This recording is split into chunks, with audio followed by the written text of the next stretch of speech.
I just wanted to do a live stream because I'm lonely. Oh wait, I should have changed the actually let me do it now. I did not consider changing it. I need to change it. The title. Need to change it. YouTube Studio. Give me 1 second. I meant to change the title. Hey Riker, what's going on, brother? Mute this. My dumb tail, I forgot to change the title. I just jumped on. That is how I know that I'm not thinking clearly today. My brain, I don't feel well. I am literally in bed doing a live stream. I'm literally in bed. I am not feeling well at all.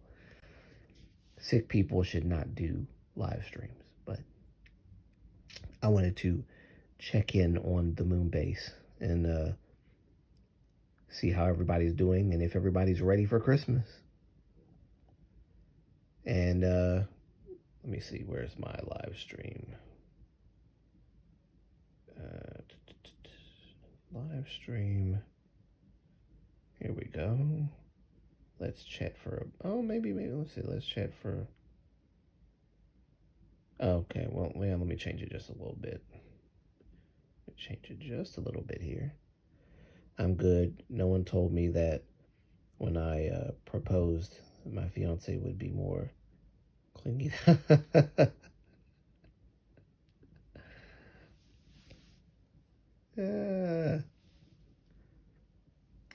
Well, maybe I don't know. I don't know how that works. I've never had that happen. So, but and I've never heard any stories about your fiance becoming clingy after you propose. But that just shows she really is happy. No greater happiness. No greater happiness. It's and to think it's happening like you're engaged during the Christmas holidays. I don't know. Did you guys get engaged in November or was it December? I think it was November, right? The last live stream I did that you were there was November, if I'm not mistaken. Let's chat for a bit. Yeah, I think that's fine. Save that. Save that, and then go here and turn on, and there we go. There we go. All right.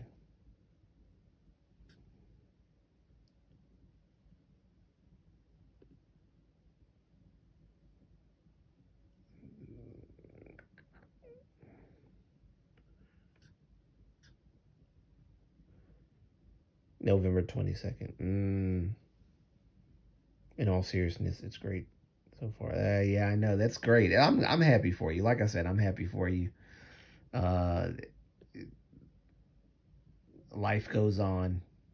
Life goes on, and you're moving up in the world, my friend. Glad to see it. Glad to see it. There we go. There we go. And there we go. That should fix that problem. Oh, wait.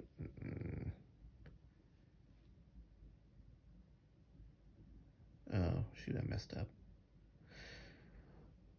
I actually had something to talk about, but I am not in the right, headspace to talk about it. I literally I don't feel dizzy, but I feel woozy. A bit woozy. So, I'm just gonna, not talk about any, serious stuff. But, there is something that I did. Where's the story at? Some K-pop idol in some group changed their name, and Korean netizens got mad about it. They changed their name. They changed their stage name, should I say? And Korean Edison's was like, "Oh, that was stupid. Why'd you do that?" Getting backlash for changing his stage name. And I was just like, "This is why I stopped talking about these sorts of things, because what the actual what is this? Why do I no, I'm not going to pour my energy into something that's stupid. Not going to pour my energy into something that's stupid." So in K-Popish news, did you hear Twitter Danielle is calling Danielle for from Cat's Eye. Oh, what? Why? Why? No, I haven't heard any of that.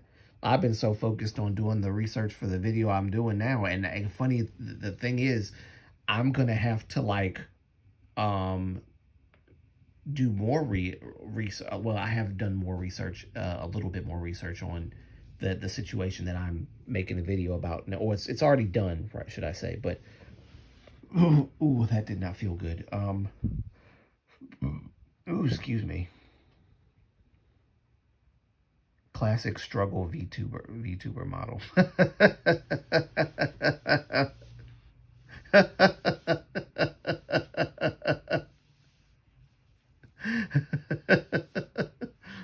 Yeah, right. Thanks. You caught that, huh? Yes, I am a struggling VTuber. This is definitely the struggling. Yes, this is so not up to date, isn't it?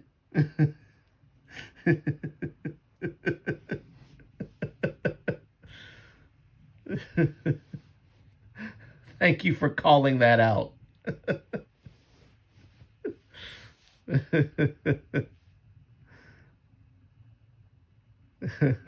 Linux. I think that's how you say that, Linux.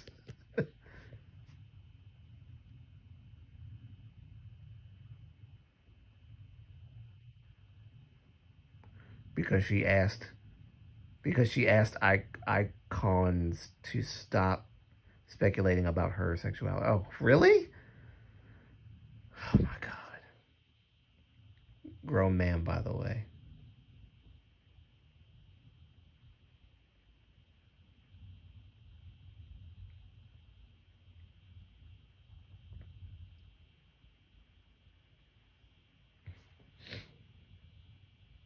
Linux, not Linux. Okay, gotcha. What's good? Hey, what's going on?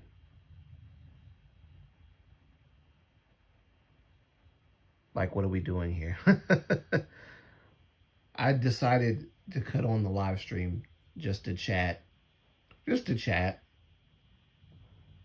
Nothing serious. Just to chat and see how my moon base are doing. Yeah, I'm a little I'm not feeling well today, actually. I'm like literally in bed. So,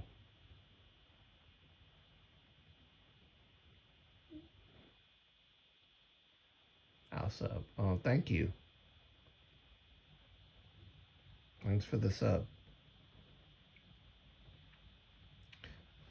Yeah, like any topics that anybody has K-pop related, yeah, we can talk about it. Like I don't mind.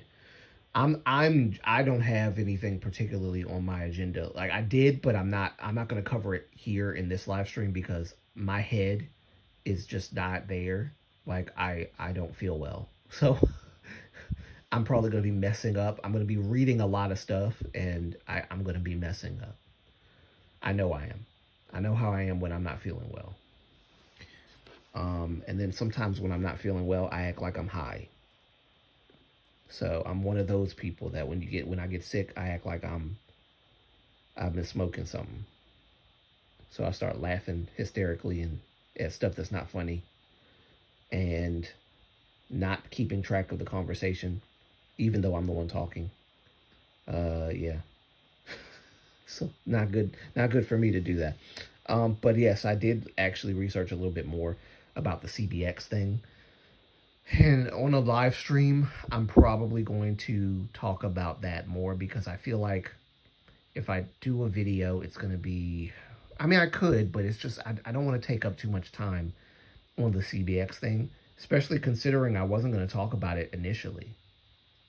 I had no plans to talk about it, but I am concerned that Baekhyun, Jimin, and Shin may not, like, this might turn out to be really bad, especially after what I looked at with regards to this. I don't know if it's true or not, but apparently there's something like, apparently the CBX members haven't paid their 10% of hold on, let me get my, because I actually can't, I need to actually say this the right way. Let me see, let me get my notes. Let me get my notes so I can actually show you guys, or not show you guys, but at least say a little bit of what's going on. Because I don't want to see.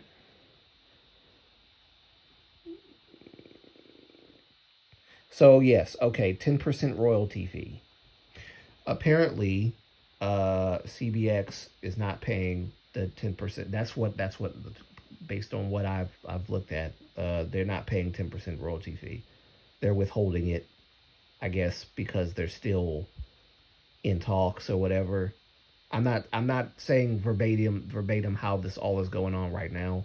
So if I butcher it a little bit, I apologize, but they're not paying the 10% royalty fee for, you know, to SM Entertainment.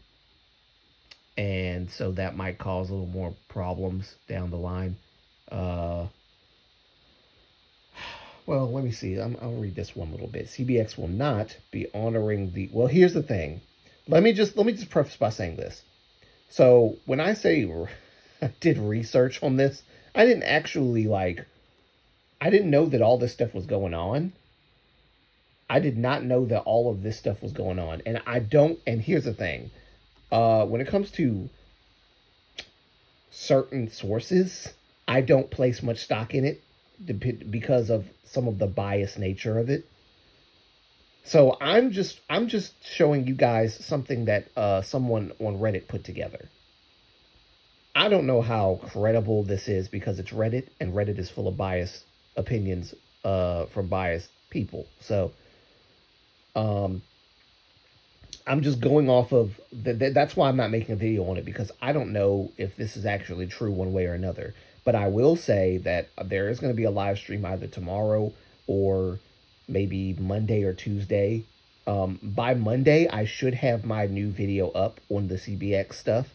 Again, I hope I did everything, like my due diligence. I tried my best to compile all of the stuff that I know about the situation into a pretty comprehensive breakdown.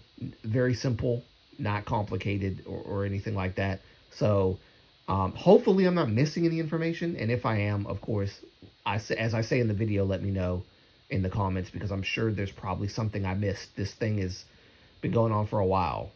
But yeah, I've got some of the information here regarding like the whole issue with Kakao and SM and CBX. Now, the only thing is, like I said, this is something I found on Reddit, and I looked at it and said, you know, maybe there is some truth to this, but I don't know if it's actually true or not. This person claims there's evidence to support that CBX are the ones in the wrong. You know, maybe that's true. And when they say CBX, they mean like CBX's legal team are basically trying to make people sway to their side by appealing to emotion rather than the facts. And that's why I don't know how true this is, if they really are appealing to emotion. My thing is, perhaps they are. I don't know. Perhaps they aren't. I don't know. But yeah, according to this person, they're saying that like CBX will not be honoring the above mentioned intention to pay the 10% royalty fee to SM Entertainment. The royalty fee is a separate fee from the whole 5.5% cacao distribution fee. Blah blah blah. Yeah.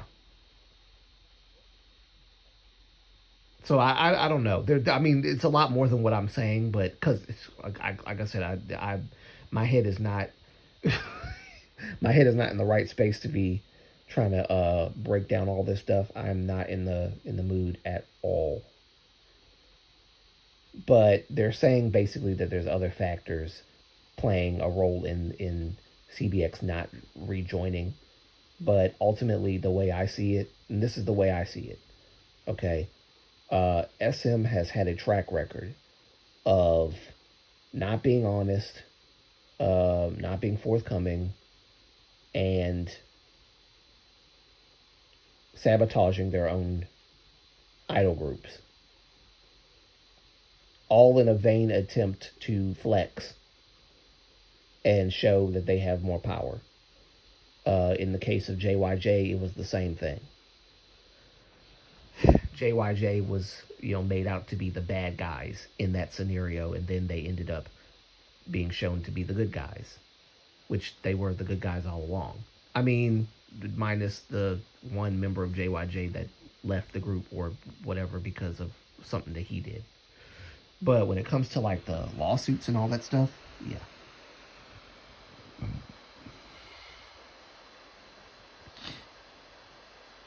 Also, since the last live, sorry about this, guys. Also, since the last live,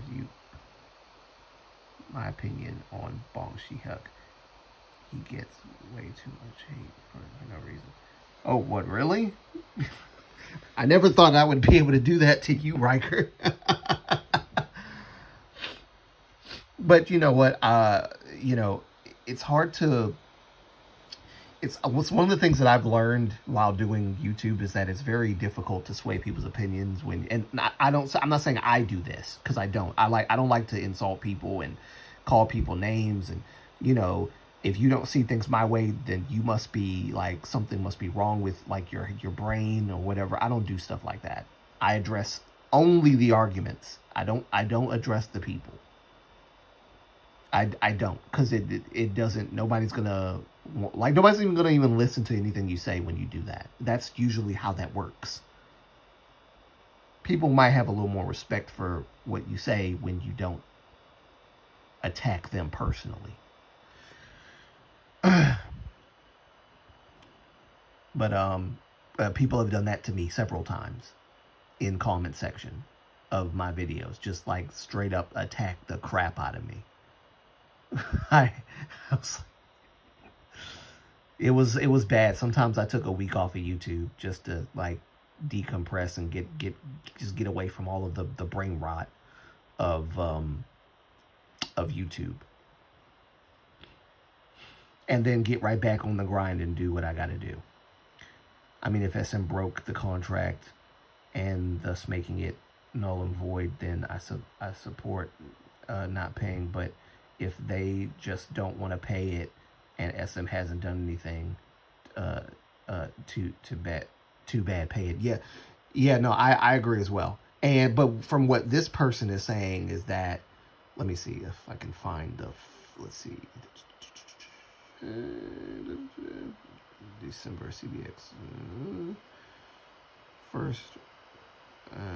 Okay, so like the first, yeah. See, I don't know. Maybe I might have to make a comprehensive video. I would hate to have to do that. This is going to take a lot of time. I mean, I don't mind doing it. It's just it's going to take a lot of time. And I don't know if this is all true, which I guess I should make a video, like a live stream covering this, just to run it by everybody to see, like, to see where I am here. But according to this person, they're like saying that the members are the ones at fault here because they have to pay the 10%.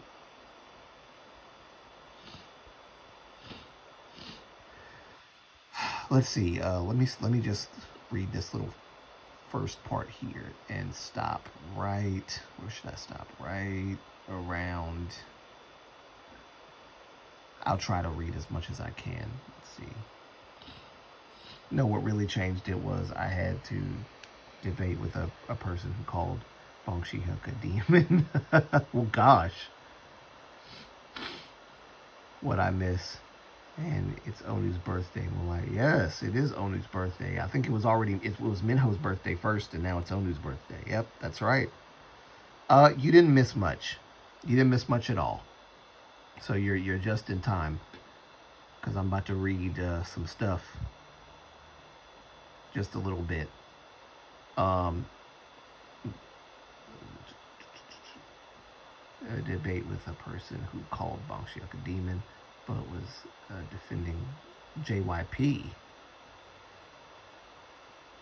Wow. That's interesting. Yeah, that will break your brain.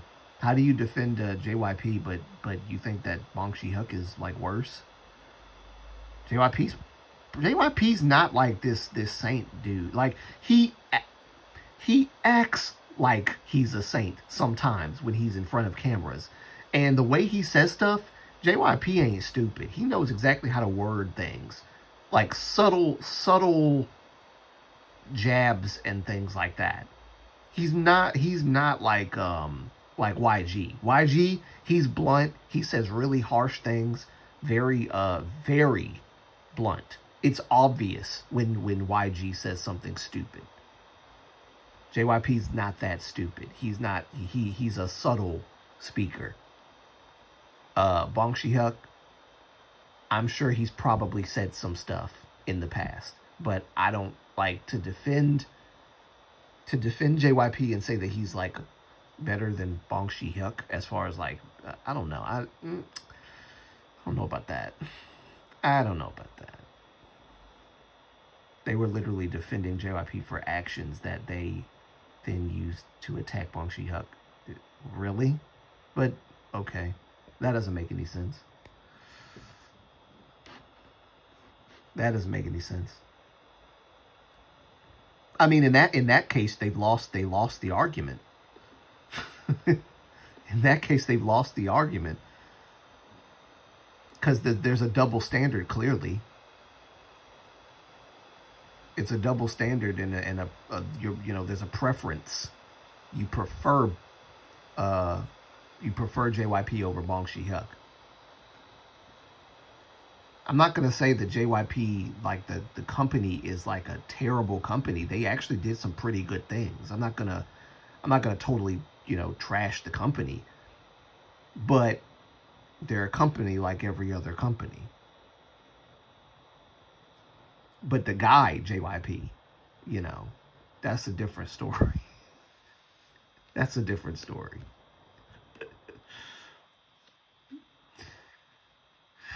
Let's see. First round of dispute.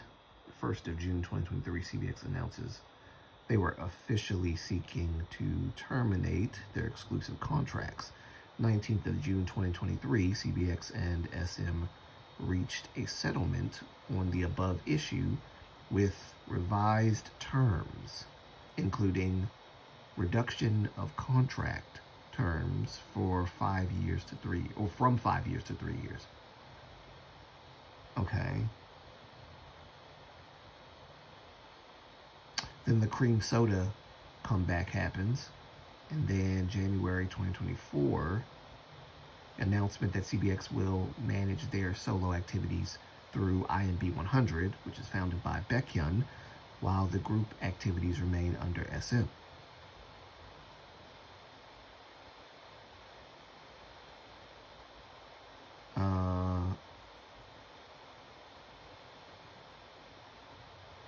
Then it says SM's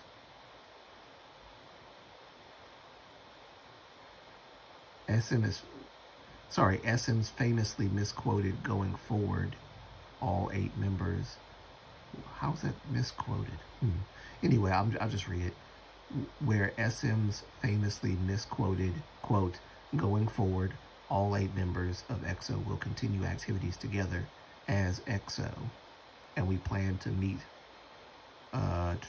we plan to meet with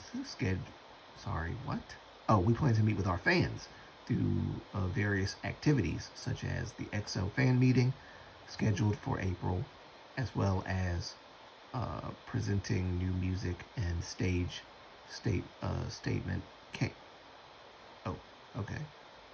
And stage, end quote.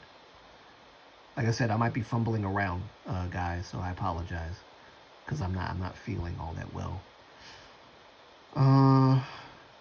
Second round disputes between CBX and SM.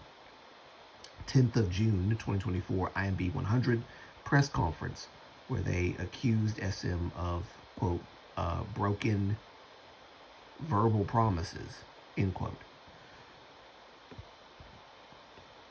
of which are not being able to successfully negotiate a reduced 5.5% distribution fee with Kakao Entertainment. As non-affiliates, CBX are supposed to pay the original industry standard rate for all non-affiliated labels. To clarify, IMB 100 is not an affiliate. SM is. Note, guys, this is CBX's reasoning for withholding a separate 10% royalty fee they need to pay to SM.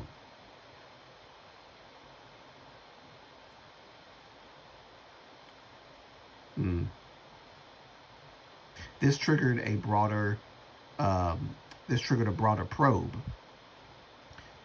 The Korean Fair Trade Commission, FTC, began on-site investigation into Kakao over alleged unfair distribution fee.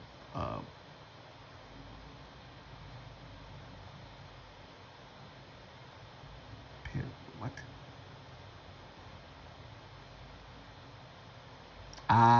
Okay. I got confused for a second here. Sorry about that, guys. I'll read that over. I'll get to your comments in just a sec. I promise.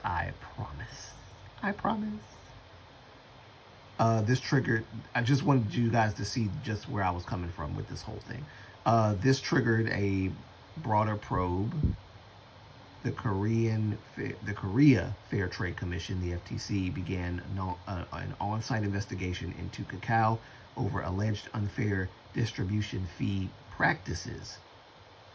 Referred to, and that was, I guess, in reference to July of 2025, or I guess that happened on July of 2025. I'm guessing that's what this is. Okay. I don't know. Is that true? What is this? Referred to July 2025. Okay. I mean, so again, according to this thing, CBX needs to pay this 10% royalty fee to SM. That's like a requirement, and they're like withholding it.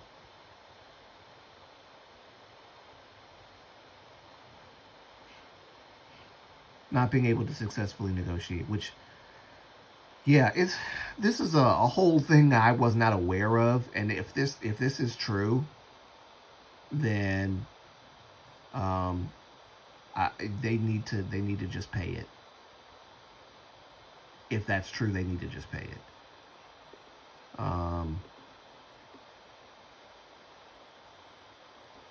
So I agree with you on that, Riker. If this is true, they need to just pay it. And be done, because if that's the reason why SM is like, yeah, no, we're not having you guys on the comeback because you're not, you know, I guess because they felt that because if I can get my words out correctly, I think they're doing this because they feel as if, you know, since we terminated the exclusive contract, we don't have to pay it, which I don't think that that's how that works. If that's the case, if that's what I'm seeing here, then no, you do have to, if you have to pay it. You have to pay it. Just pay it and be done. If they don't pay it, I honestly don't see SM bringing them back. Like, this might be the end of EXO as, you know, an 8-member or 9-member group, however many people is supposed to be there. This might be the end of that. And which is something that I'm afraid of. I'm afraid of CBX not being in EXO anymore, like officially. It just doesn't make it. It's sad. This whole situation is sad. But I don't think that all of this is just coming from, oh, CBX is at fault and CBX is CBX's fault and da-da-da-da-da.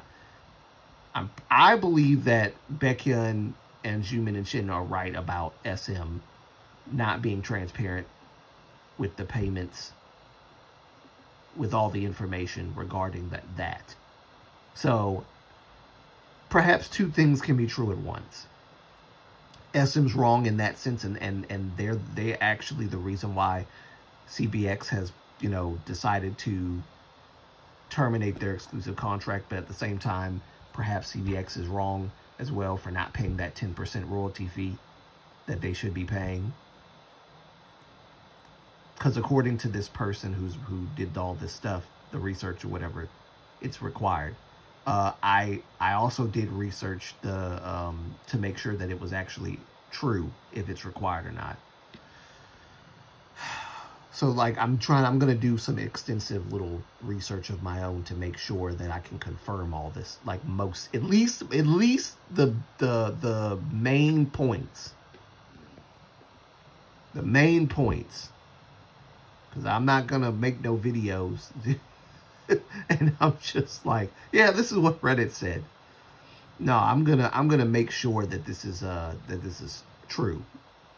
Are there some cases in which it's not really required, or do they have to pay it regardless? I'm curious to know. Curious to know.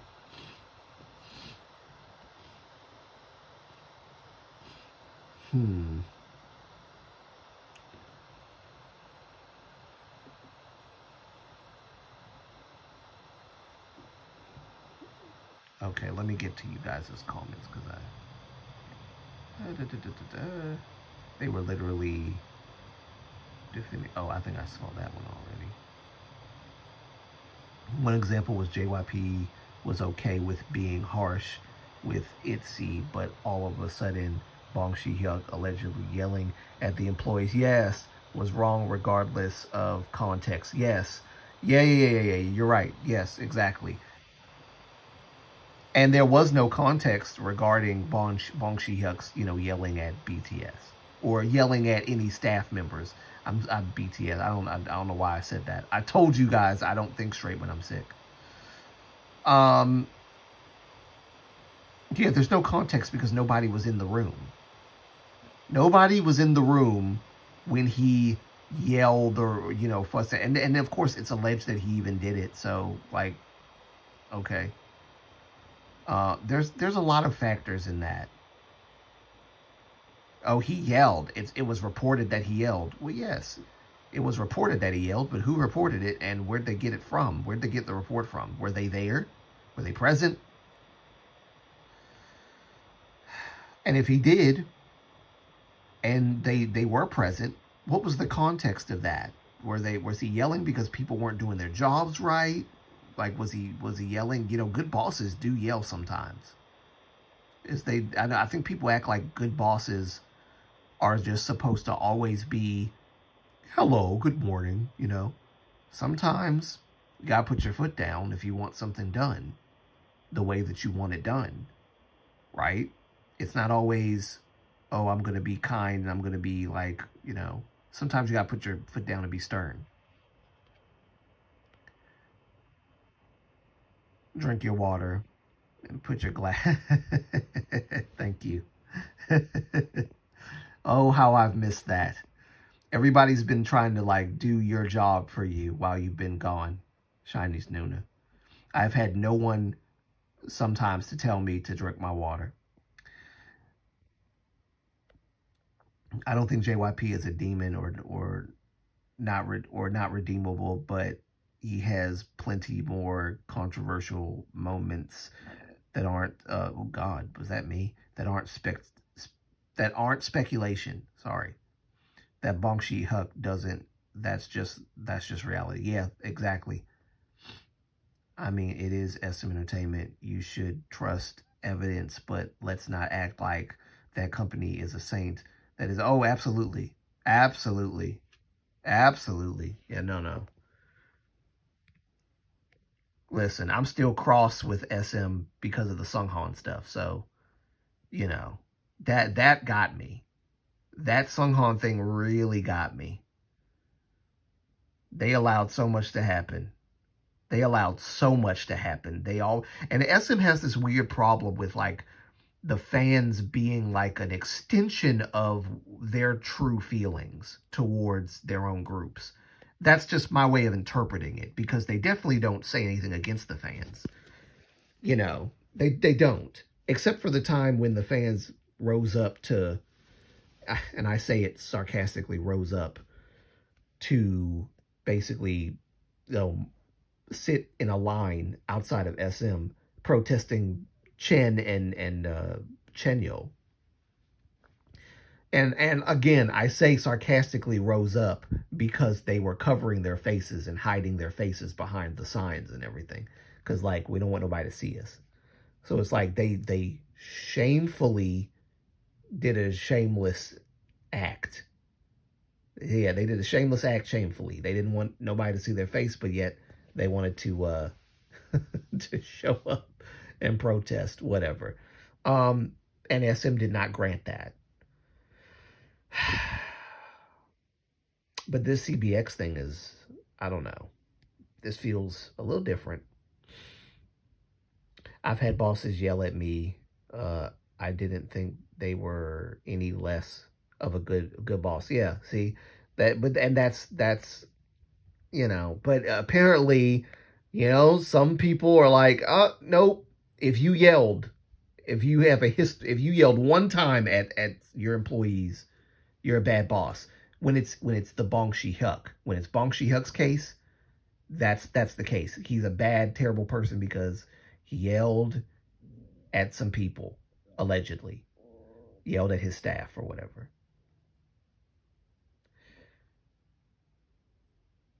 You've usually done your lives too late for me to be here to make sure you do it. Yeah, I know. I don't really know exactly what time, because what time works for some people doesn't work for everybody. So that's why like barely anybody's here. My live streams don't get a lot of traction anyway. So I'm used to like there being not that many people here at the, just in general. So also it's Jonghyun's anniversary on the 18th. Yep. I put out a YouTube short from 4 years ago.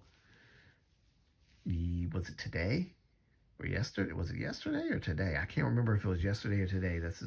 I think it was yesterday though. I put out a YouTube short. Throwback from 4 years ago.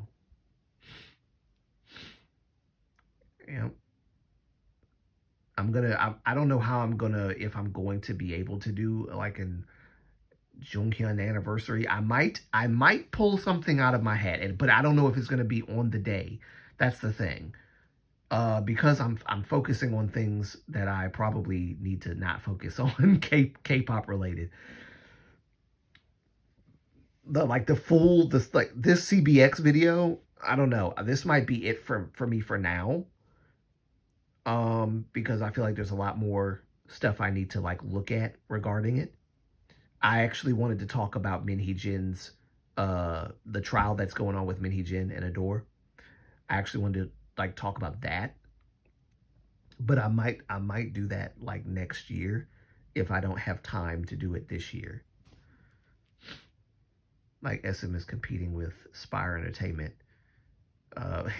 That's funny considering SM, and I'm saying this is funny, but SM considers like Big Planet Made to be a rival company.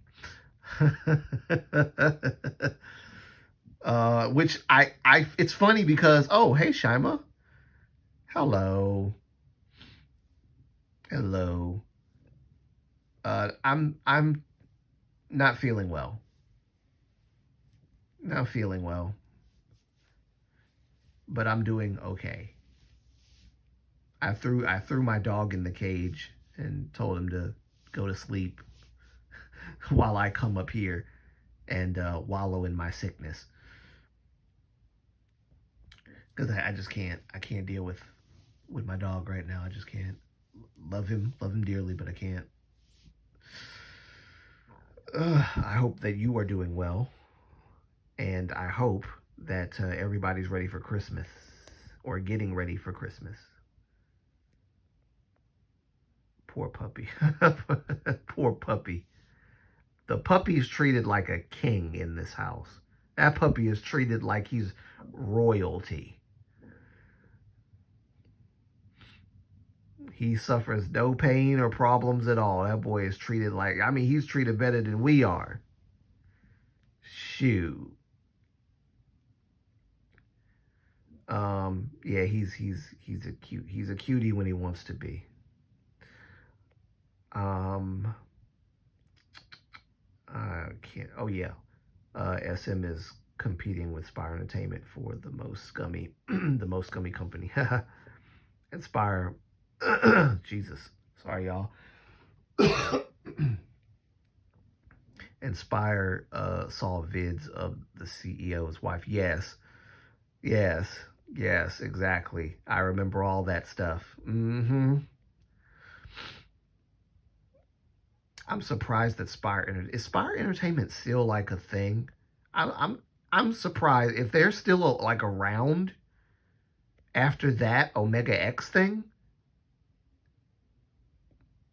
And like, why would any parent want to send their child to Spire? I mean, if there's been a change of leadership, that's one thing, I guess. But I don't know. That's Here's an interesting question. Like, if you were an idol, which company would you want to be with? I would have to say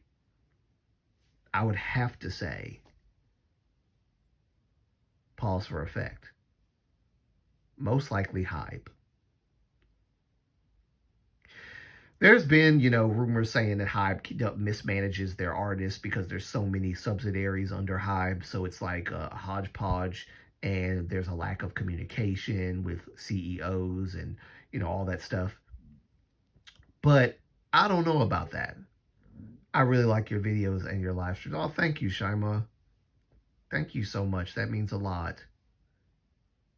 Why not be independent?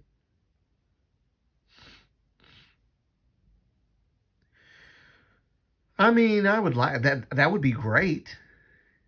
Spire is still active as a company, but there's rumors that the big four companies will buy them out.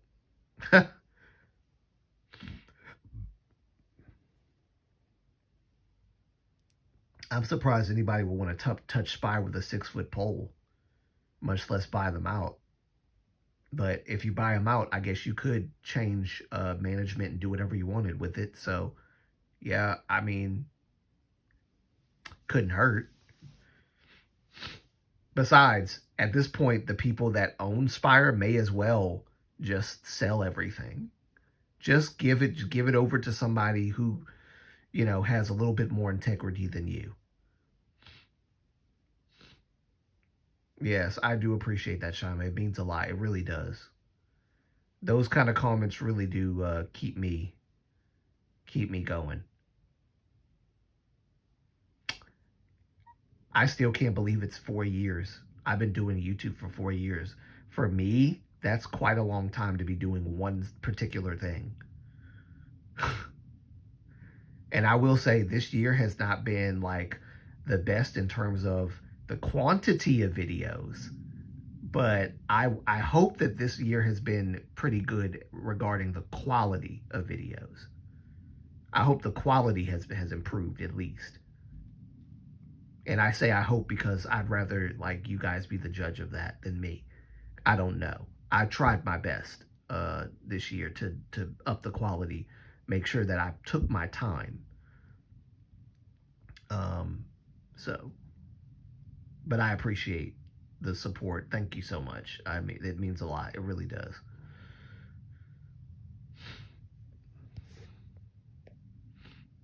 Obviously, independent is the way to go, but I just wanted to make it harder for.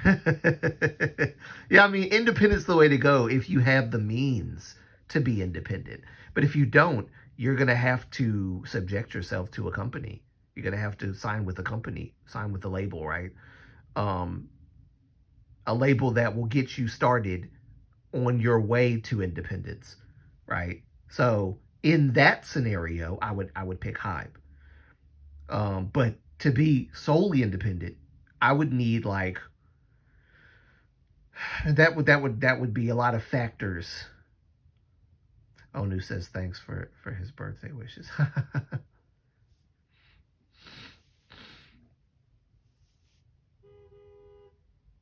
Back in a minute. Onu just posted. Oh, Onu just posted. Okay, I see. He'd go with who paid him the most. Yeah.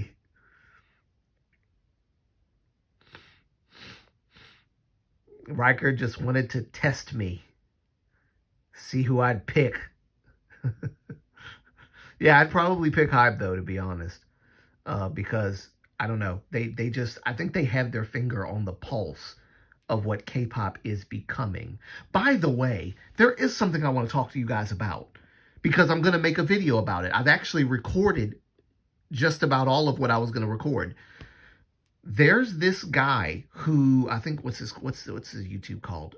His YouTube channel I think is called from the back of my mind, if I can pull it out. What was it? Curly Boy Chuck?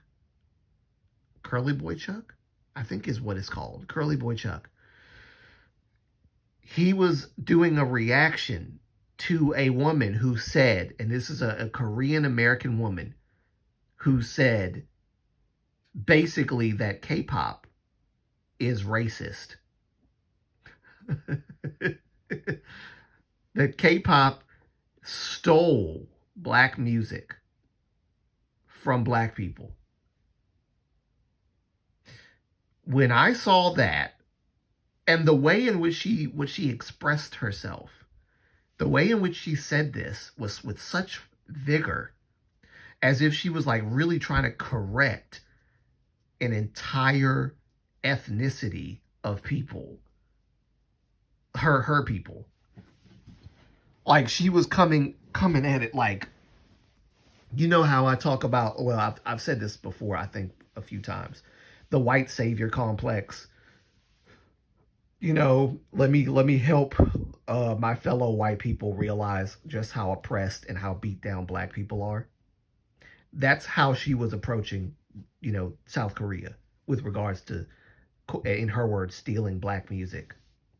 She said K-pop is nothing but hip-hop. Oh my gosh, shut up, not everything's stolen. Yeah, well, according to her. No, here's the thing. That's a true statement, Riker. Not everything is stolen. Meaning when black people adapt, or should I say adopt, country, like southern music, and integrate it into what they do, like Beyonce, for example, that's not stealing. But when other ethnicities, in this case South Koreans, take or integrate black music into K-pop, all of a sudden it's stealing because it's black folk you're doing this to. It only matters when it's black people. It doesn't matter if it's anybody else. That's the hypocrisy of that whole argument and that narrative. She brought up Soltajian boys, and she kind of like bonked herself on the head a little bit with that, because she talked about the music style of Soltajian boys. It was like that hip hop. It was hip hop, but it was actually, she said it sounded like a Latino group. I can't remember what that Latino group is called right now off the top of my head. But there was a Latino group that had a similar sound to Soltajian boys. But what she does not know, I don't know if she realizes this or not, black people are not the only ones that that came up with the hip hop sound. Latinos, also from the hood, came up with the hip hop sound. There were Latinos doing it too. I'm not saying that this is a founder of hip hop. She's not. She's not. Okay. Preface by saying that. But J-Lo, y'all remember Jenny from the Block, whatever, she grew up in the Bronx or whatever. She partook in like the hip hop R&B-ish kind of style back when she like I guess rebranded as Jenny from the Block or whatever. And started like doing more hip hop-ish R&B stuff. Nobody said that she was culturally appropriating black people when she did it. But if you look at the history of hip hop in America, blacks and Latinos both partook in that. Historically, just and which is interesting because I actually forgot about that for a minute. I forgot that Latinos actually took part in that. And Curly Boy Chuck had brought it back to my mind. I was like, oh, shoot. You're right. So, yeah, I think the trying to overcorrect everybody and tell everybody, you know, oh, black people they don't get recognition, and and look, here's the thing. Do I believe that black artists, or should I say not black artists, black producers and black songwriters who like write songs for K-pop idols and stuff, do I think they should get more recognition than they should? Yes. However, it doesn't have to be a specific type of like way to do it. And how she was describing it was like, there needs to be a specific way that you honor these people. And I'm thinking in my head, oh, so you want them to, like, every time they get an award, thank you to this black woman who wrote this song or wrote the whatever, blah blah blah. I just want to emphasize that they're a person of color, and did I forget to mention that they're black? Stuff like that, like to kind of like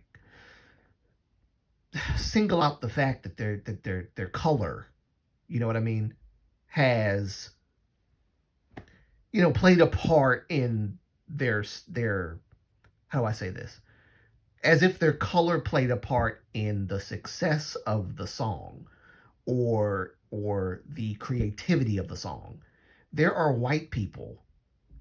John Bellion, for example, is a really great producer, songwriter.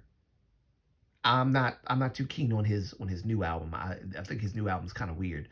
But John Bellion, for the most part, is a really, really great songwriter, musical. Like, he's really, really great what he does.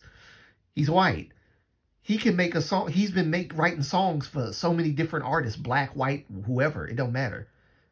Great guy. You'd never know. You'd never know, but John Bellion has a distinct sound, so you will know if you actually find out, like, oh, it's John Bellion. He has his own little style. But you don't see people on the opposite end going, oh, by the way, I just wanted to give a shout out to the white guy that did the song that won this award for me. By the way, he's white. Uh, he's a person of non-color. Uh, we need to give more spotlight to the people of non-color. It's always an extreme on the other end, but Tempo, yes, I saw the teaser for Tempo. I saw the teaser for Tempo. That's right.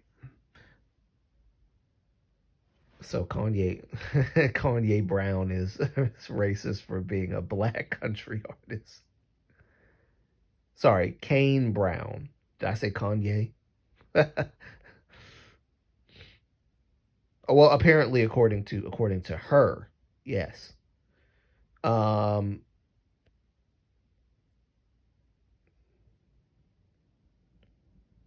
Hear me out. Hear me out here.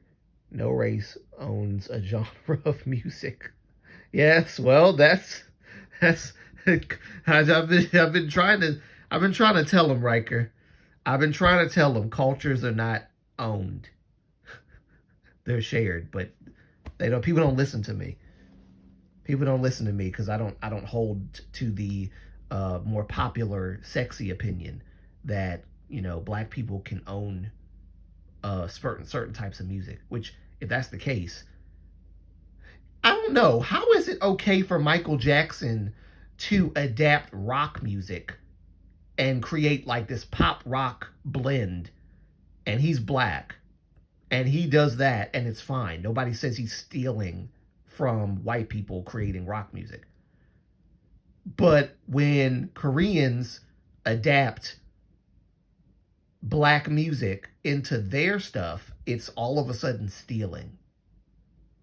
And then the lie that she told about how all K-pop is R&B, hip hop, and soul. Like all it is black. It's black music. I don't, as a Korean American, I don't think she knows much about like the underground hip hop scene in South Korea. I don't think she understands how that started. She and my by the way, to give more credibility to herself in that little spiel, she brought up that she's been in the music industry, like she's in the music industry presently. So like she knows what she's talking about.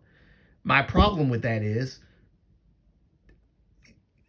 not everyone in the music industry has this mindset of stolen genres. What music does she create then? I'm curious. I want to know what her music sounds like. Because if you're making music for other people and it has R&B and hip hop and all that stuff in it, doesn't that mean you're stealing too? I'm curious. I wonder if, how is Taylor Swift okay? Then she became, wait, sorry. How is Taylor Swift okay? Then she became a pop artist while having the audacity to be right. She was okay when she was doing country, you understand? And then she does pop music, and then yeah. But nobody said anything about that. Nobody bothered to say how Taylor Swift is stealing from black people, stealing. Like Madonna, Britney Spears, baby. Like all of that stuff is who came up with that unique sound? Justin Timberlake. So these white people, Eminem, for God's sake, Eminem, the poster child, the white poster child of hip hop. Nobody. I mean, I'm sure there were people that was like dogging him out, saying, white boy can't rap and all that stuff. And then he would blow him out the water because he can. So, but at the same time, nobody has gotten this much vitriol for, adapting a style or genres of music that, you know, than South Korean people. And the thing is, to hear it from a Korean American, usually I hear this kind of stuff from black folks. But this, you know, Asian savior who's trying to correct her people comes out to defend people like me. Not because of anything except my skin color. My skin color validates everything, apparently. This is what I mean by the overcorrection and, you know, you weaponizing one race against another, or should I say one ethnicity against another, because I don't believe in multiple races. It's just, I don't know. The fact that there are people that think like her, that's what really is like crazy. It's crazy. So by this woman's logic, Billie Eilish is problematic. Yeah, I mean, technically, yeah. Justin Bieber also problematic. Yeah, but his mentor was Usher, a black guy, so it doesn't. He's okay. He's okay. I don't know. America seems to have a weird double standard. And I'm not talking about all of America, but just the part of America that aligns with that lady's logic. How is it right? And I say this in every video, I feel like. How is it right for us, but wrong for somebody else? Wrong for South Korea to adapt, not steal, but adapt Korean music. Black music into South Korean music. And then lie about it and say that, well, that's all South Korean music is. It's always been just, you know, R&B, hip hop, rap, and all this. No, it hasn't. No, it hasn't. K-pop, what makes K-pop so amazing is the amalgamation of so many different genres, the melting pot of so many different genres being incorporated into one song. You can have Latin music, reggae, hip hop, jazz, Motown, rock. You know, you can have all kinds of genres in K-pop. It's not all black music. You know, foxtrot, psychedelic music. There's all kinds of music genres in K-pop. I just don't get it. The reason why hip-hop became so popular in South Korea is because South Korea as a society wanted to be Hasidity, for lack of a better way of saying. They wanted to be seen as dignified, right? Not rebellious, not renegades. And so when hip hop was not a thing that was permitted in South Korea during a certain point in time, South Korea did not like hip hop. They wanted everything to remain as it was with Korean trot music. And then you had people like Tiger JK and a few other folks come out and be like, no, we resonate with hip hop music.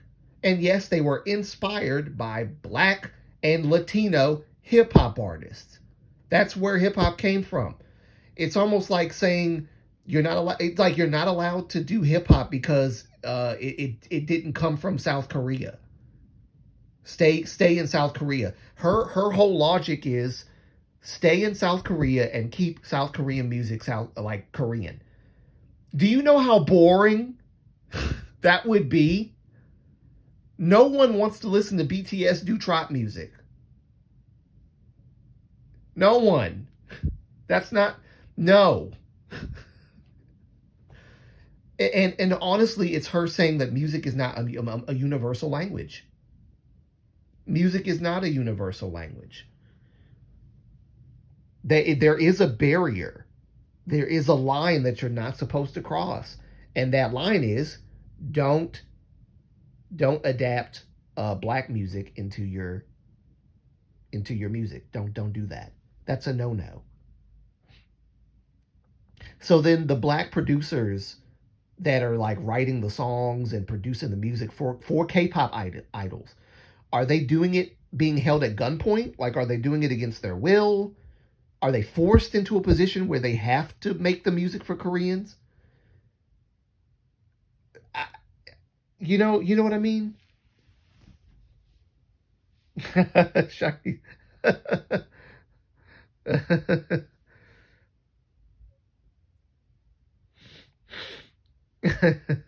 It would be weird, wouldn't it? If BTS was tried. Like, wouldn't that be weird? K-pop is the US slash Canada of music. Yes, it is. There's been so many barriers broken down because of the cultural shift within K-pop musically. Like, there's been so many barriers broken. BTS achieved great things for K-pop. They've made K-pop officially global in a way that no other K-pop group has ever done. Now you're saying they shouldn't have done that because they basically have profited off of stealing black music. RM, Suga, J-Hope, and I'm sure some of the other members as well, but like the rap line, they are inspired by black artists. And I'm sure there's Latino artists as well. Again, there's been Latinos and blacks from the hood that contributed to hip hop. Okay? Now, contrary to popular belief, that's the truth. Then you've got Tyga JK, who introduced him and others that were around his time, who introduced Western hip hop to the East. Then you've got Japan. There's Japanese hip hop. Where do you think they got that from? They got it from hip hop in America. We started it. Started meaning that others carry it on. So is it not right for others to carry on what we've started?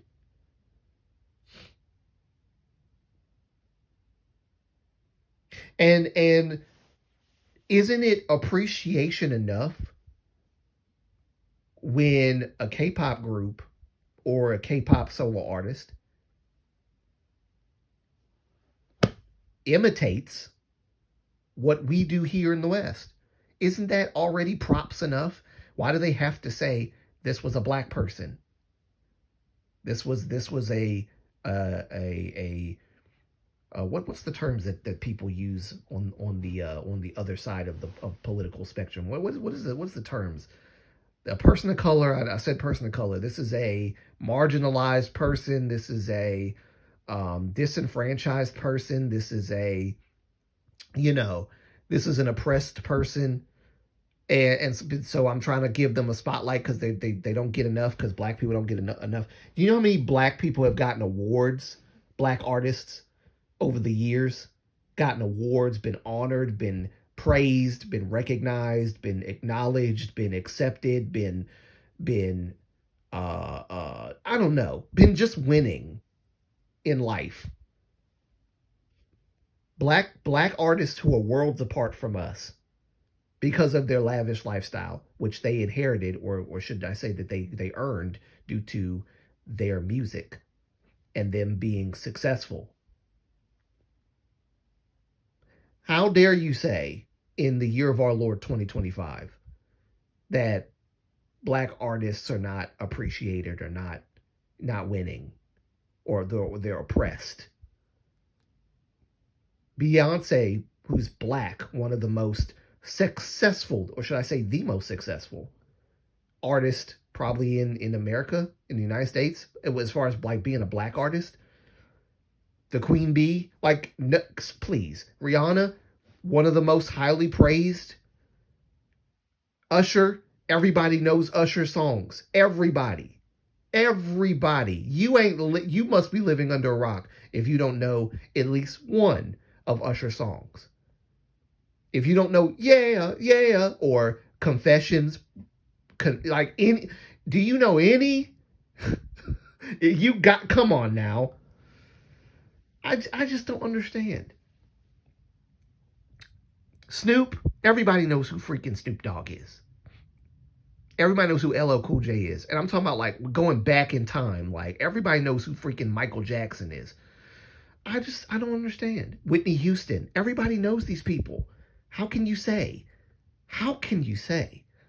that we aren't winning? Neo? I mean, I don't think Neo's doing anything great now, but back in the day, Neo was like him and Chris Brown, like they were the two R&B like titans.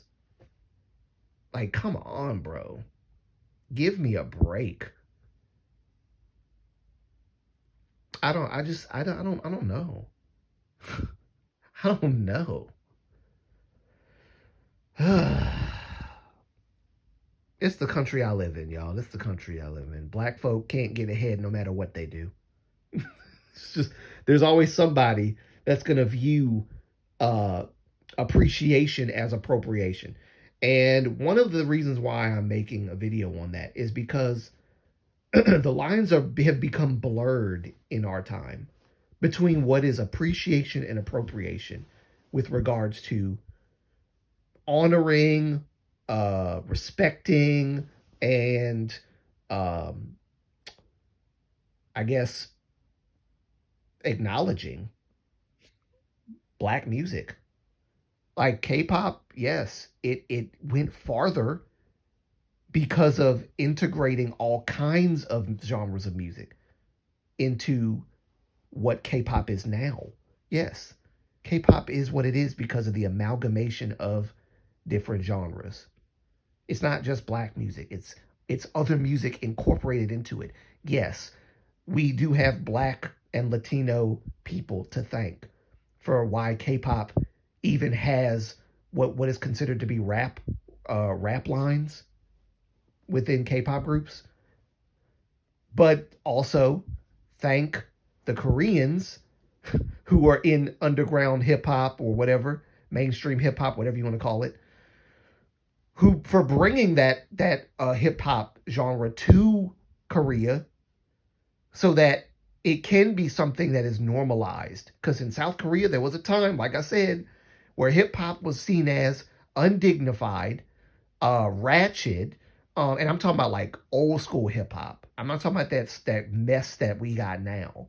Like the BS that we got now in hip hop, that's all about gang life, gang culture, having sex with women, objectifying women, calling people bitch and hoe and mother, all that mess. And, I got stacks and stacks and stacks. I got cars, I got houses, I got money, I got, talking about, pulling out your Glock and all this, dodging bullets. Like, come on, man.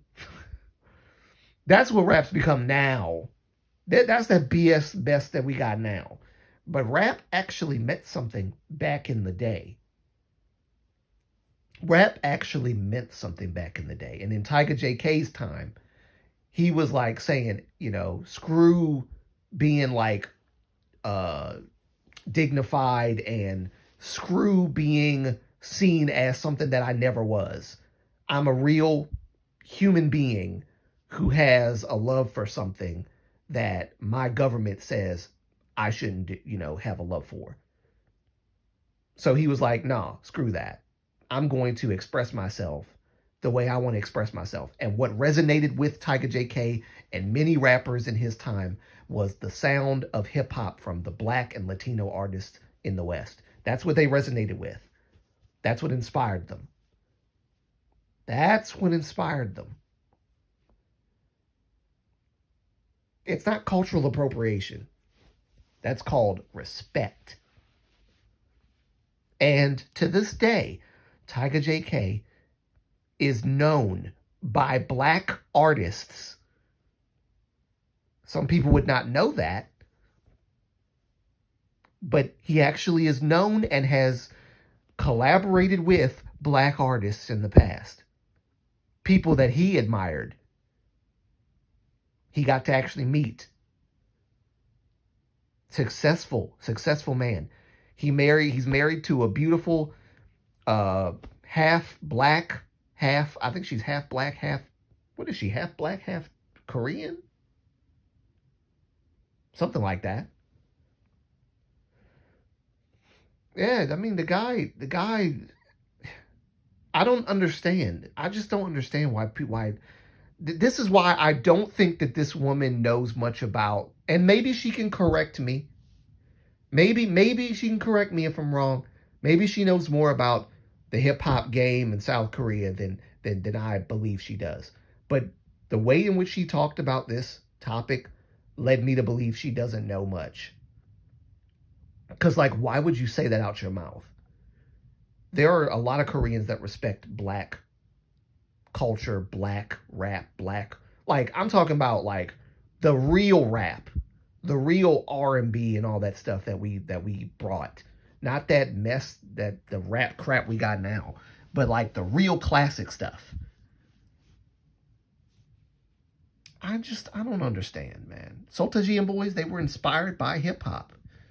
They were inspired by, they didn't have to say everybody's name who did all this stuff. They didn't have to. We already know who they are. The acknowledgement was in the music. And if music can reach beyond borders and boundaries and cross all of these different, plateaus that we claim it can cross, why is it that Koreans have to verbally say everybody's name? Can't the music just speak for itself? Got to bend over backwards for every black person that writes a song. Like, that's not necessarily necessary, if you know what I mean. Wait, what did it say? 2 baddies and a Porsche.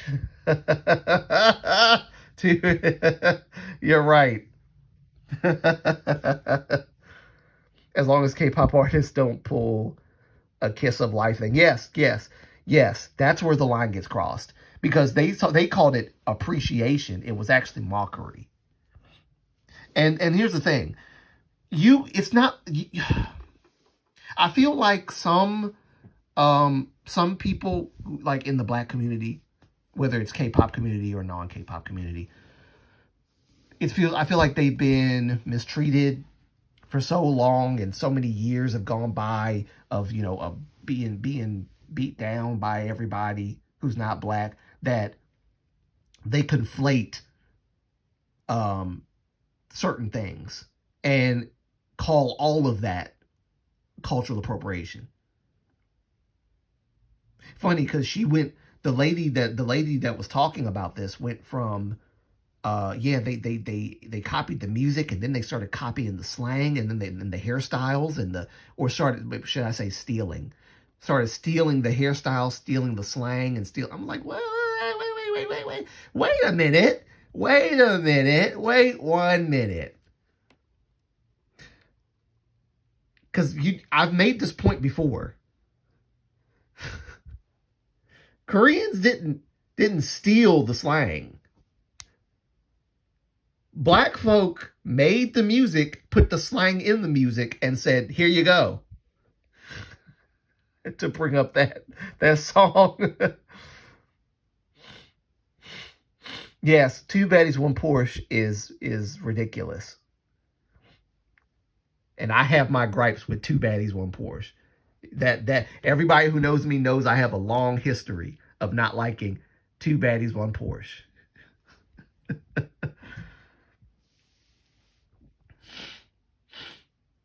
But 2 baddies, 1 Porsche, my God. But yeah, I just feel like when it comes to black music, it's okay for other ethnicities to adapt that music into their genre. It doesn't need to be seen as stealing. You're stealing from the black people. They can't have one thing for themselves. The slang is not stolen. The slang is in the music. And it's a part of hip hop culture, which was a part of hood culture. Hood culture doesn't necessarily mean gang culture. I think some people would conflate the two and say that hood culture is gang culture. No, you could grow up in the hood but not be a product of the hood. That'll preach. I gotta say that one more time. You can grow up in the hood and not be a product of the hood. For a good portion of my young childhood, I grew up in what I would consider to be the hood in Maryland, or at least one part of the hood in Maryland, specifically in Baltimore. There was a street we lived on called Hafer Street. And on Hafer Street, you could see black folk who are like drug dealers. You could see black folk carrying guns in the open. Like, that neighborhood was run by these people. Cause like, how on earth are you okay carrying like a big old gun all out in the open? No police around at all. That whole neighborhood, we had to be safe.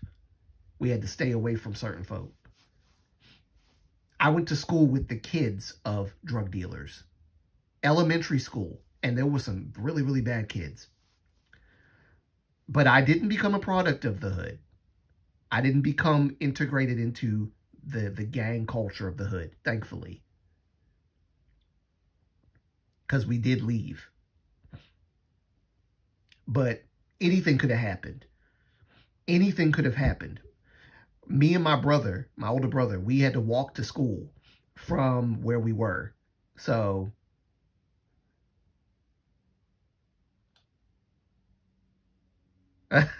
yes. I like I said, I currently live in Baltimore right now. Like, my family and I, we moved back to Baltimore. And I don't know why we moved back to Baltimore. Or at least I didn't at the time. It was like, Baltimore is the last place I would ever want to move back to. Because it's crime. It's crime. That's all. Just crime. But we don't live in the hood anymore, thankfully. So that's a good thing. But anything could have happened to my older brother and me. Anything.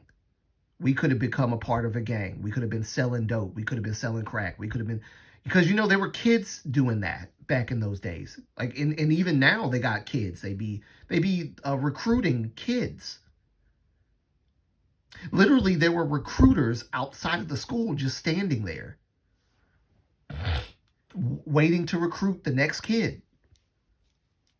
Like I said, the school was in walking distance from our neighborhood, so we would walk to school. And then my mom had basically told my dad, do not let these kids walk to school no more. Just drive them up there and drive them back home. Sometimes he couldn't drive back home because he was working, so he couldn't do that. But yeah, my point is, hood culture and gang culture are not the same. Hood culture is what sparked the revolutionary genre known as hip hop. Hood culture, you can thank for that. Okay, people who, some were products of the hood, right? But not everybody was a product of the hood that did hip hop. They came up in the hood, but they weren't products of the hood. Some of them were, some of them weren't. You know what I mean? Tiger J.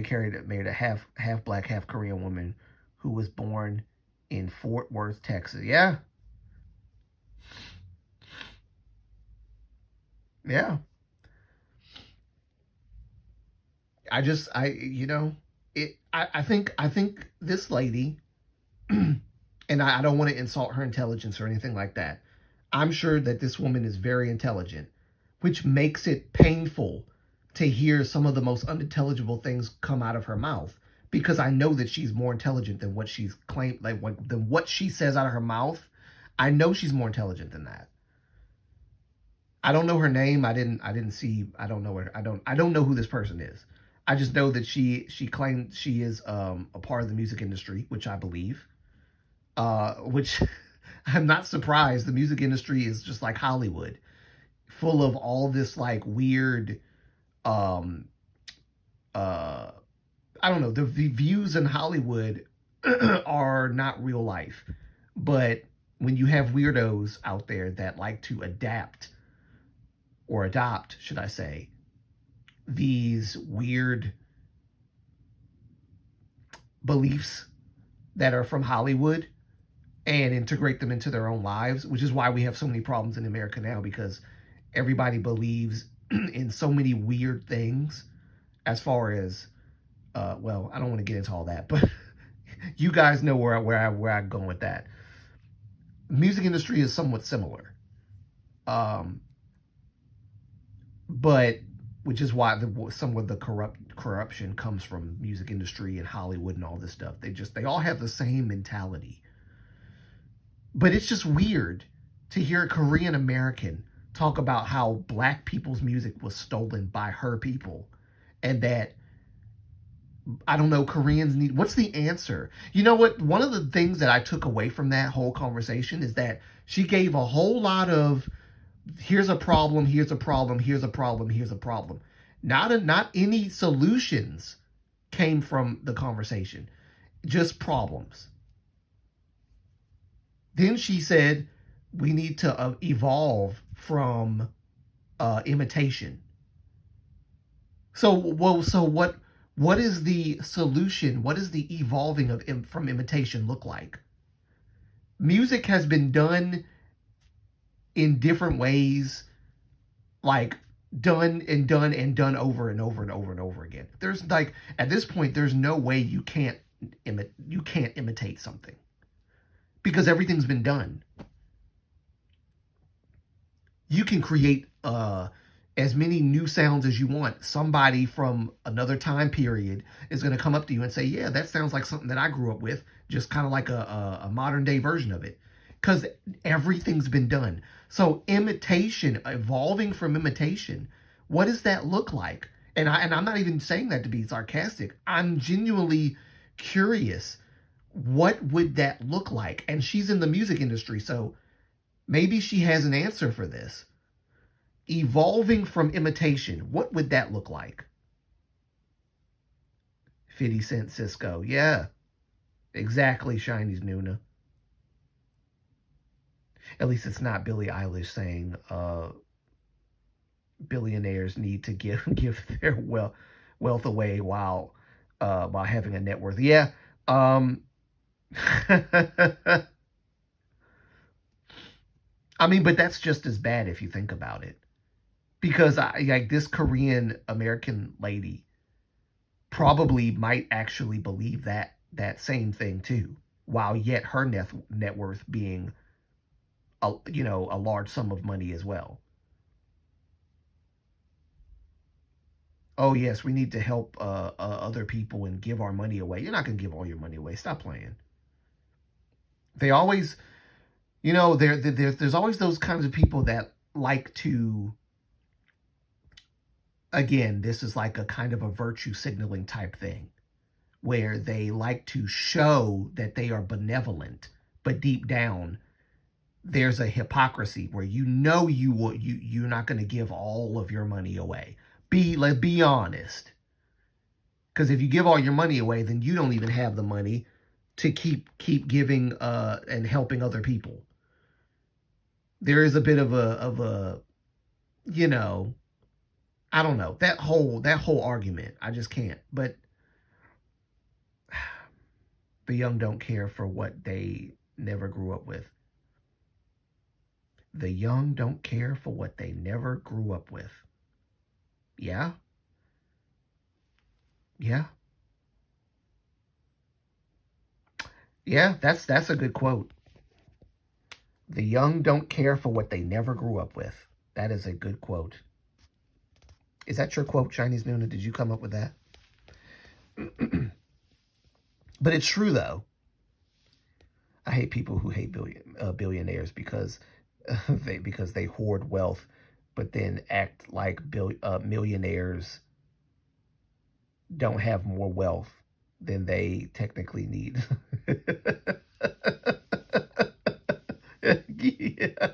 Yeah, that's a good point, Riker. I never thought about that, but yeah, that's a good point.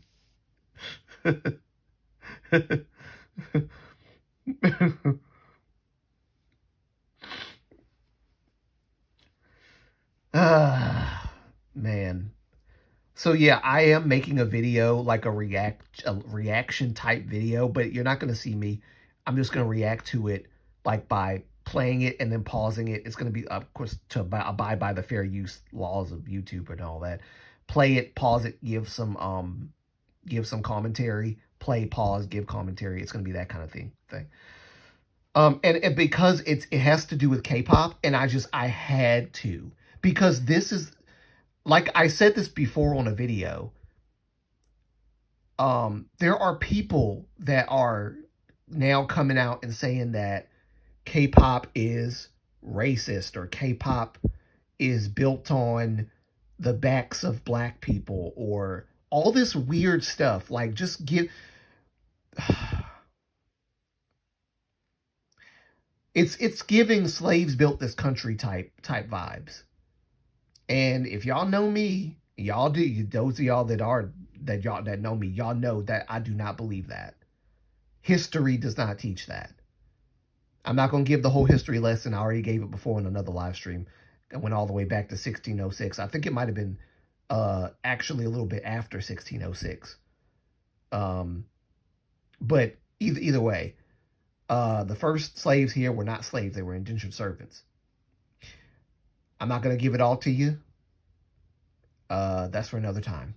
Another time and another channel. But what I will say is, like, that whole slaves built this country thing, that's kind of how that sounds. It sounds like, oh, K-pop is nothing without black people contributing to it. In fact, K-pop is black. And Koreans just kind of stole it. They stole the music from black folk by way of not giving enough credibility, or not giving enough spotlight or shine or recognition to black people. My thing is, I think white people don't really get recognition for what they contribute to K-pop either. Like, I haven't heard many white people's names being, shouted out when they've, helped produce anything. There's a British, I think it was like a British producer and songwriters or whatever that helped with some of EXO songs. For example, what's that song that I like so much? You can be my only star. You can be the moonlight. What's that song? What's that song called? Forever or something like that. Yeah, that's a studio in the UK or somewhere that helped them do that. I don't recall them getting shout outs or anything for doing that. Why is it just black people? It's not just black people, guys. Like, producers and songwriters in general don't get a lot of spotlight. So I think acknowledgement should go all around. But to say that K-pop is nothing but hip hop and R&B, that's not true. I don't know. She must not listen to enough K-pop. There's just no way. You don't listen to enough K-pop. There are so many songs that have foxtrot in them and waltz in them and all these other different, like, genres of music. By the way, no one said well, I'm not going to go that far back. There's a reason why people like Nat King Cole did what they did back in the day. It was all about survival. And of course they had good voices, but it was all about survival back in those days. But Sam Cooke and Jackie Wilson and all that, it was all about survival. They did what the white people did, except they did it a little bit better. Like Jackie Wilson, Sam Cooke, they did it way better. I love Jackie Wilson and Sam Cooke. I love those guys. Those guys did. Anyway, let me stop. Y'all know what I mean. Anyway, moving on. That's all I'm gonna say about that. Regardless of class, race. Oh wait. Wait. Let me go back. Like, do a lot of billionaires make that much money through scummy means? Yes. However, there are scummy millionaires and scummy poor people because there are scummy people. Exactly. Exactly. It doesn't matter. Yes, regardless of class and race and sexuality, etc. Scummy people are scummy people. The money did not make you scummy. You were scummy before you got all that money. Now your scumminess shows in a bigger way because you have a lot of money and you don't like help other people and you're not charitable or whatever. So yeah, the scumminess is on a whole nother level because now you have more responsibility.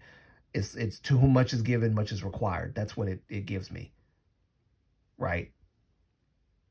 If you're given little, well, you're not required much, but you're still scummy. But when you're given a lot, you're required a lot, and your scumminess is on full display because people know you have it. The whole world knows you have it, and you won't do anything with it to help other people. So, yeah. Scummy people are scummy people regardless of whether they have money or not. It just shows in a bigger or smaller way depending on the amount of responsibility that they have.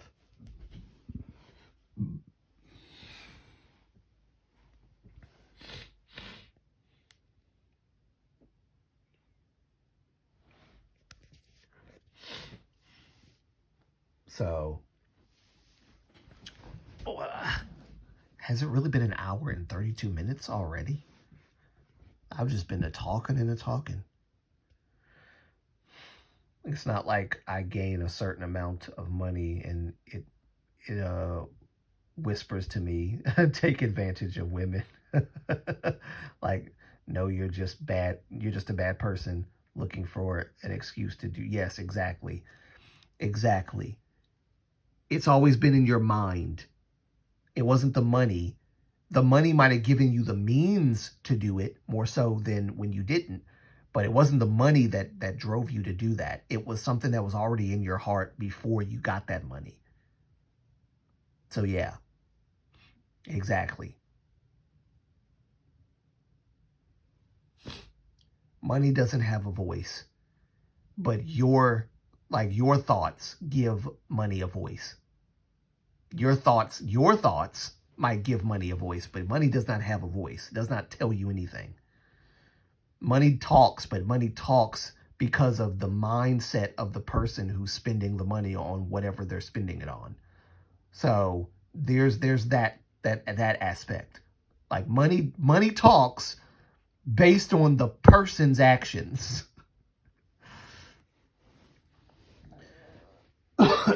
And those actions, of course, are carried out in thought form before in deed form.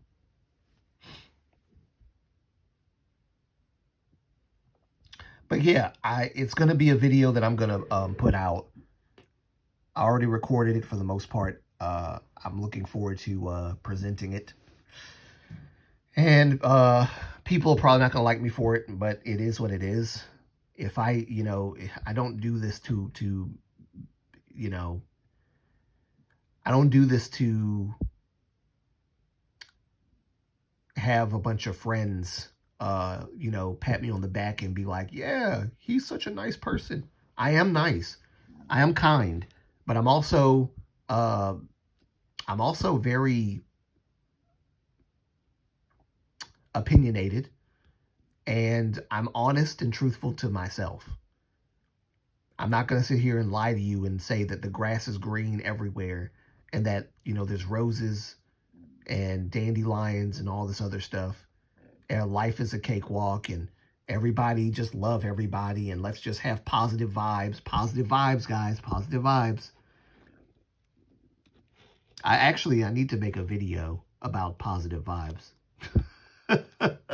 I need to make a video about the toxicity of positive vibes. Because that's toxic positivity. Positive vibes can become toxic. You can't save the world with positive vibes.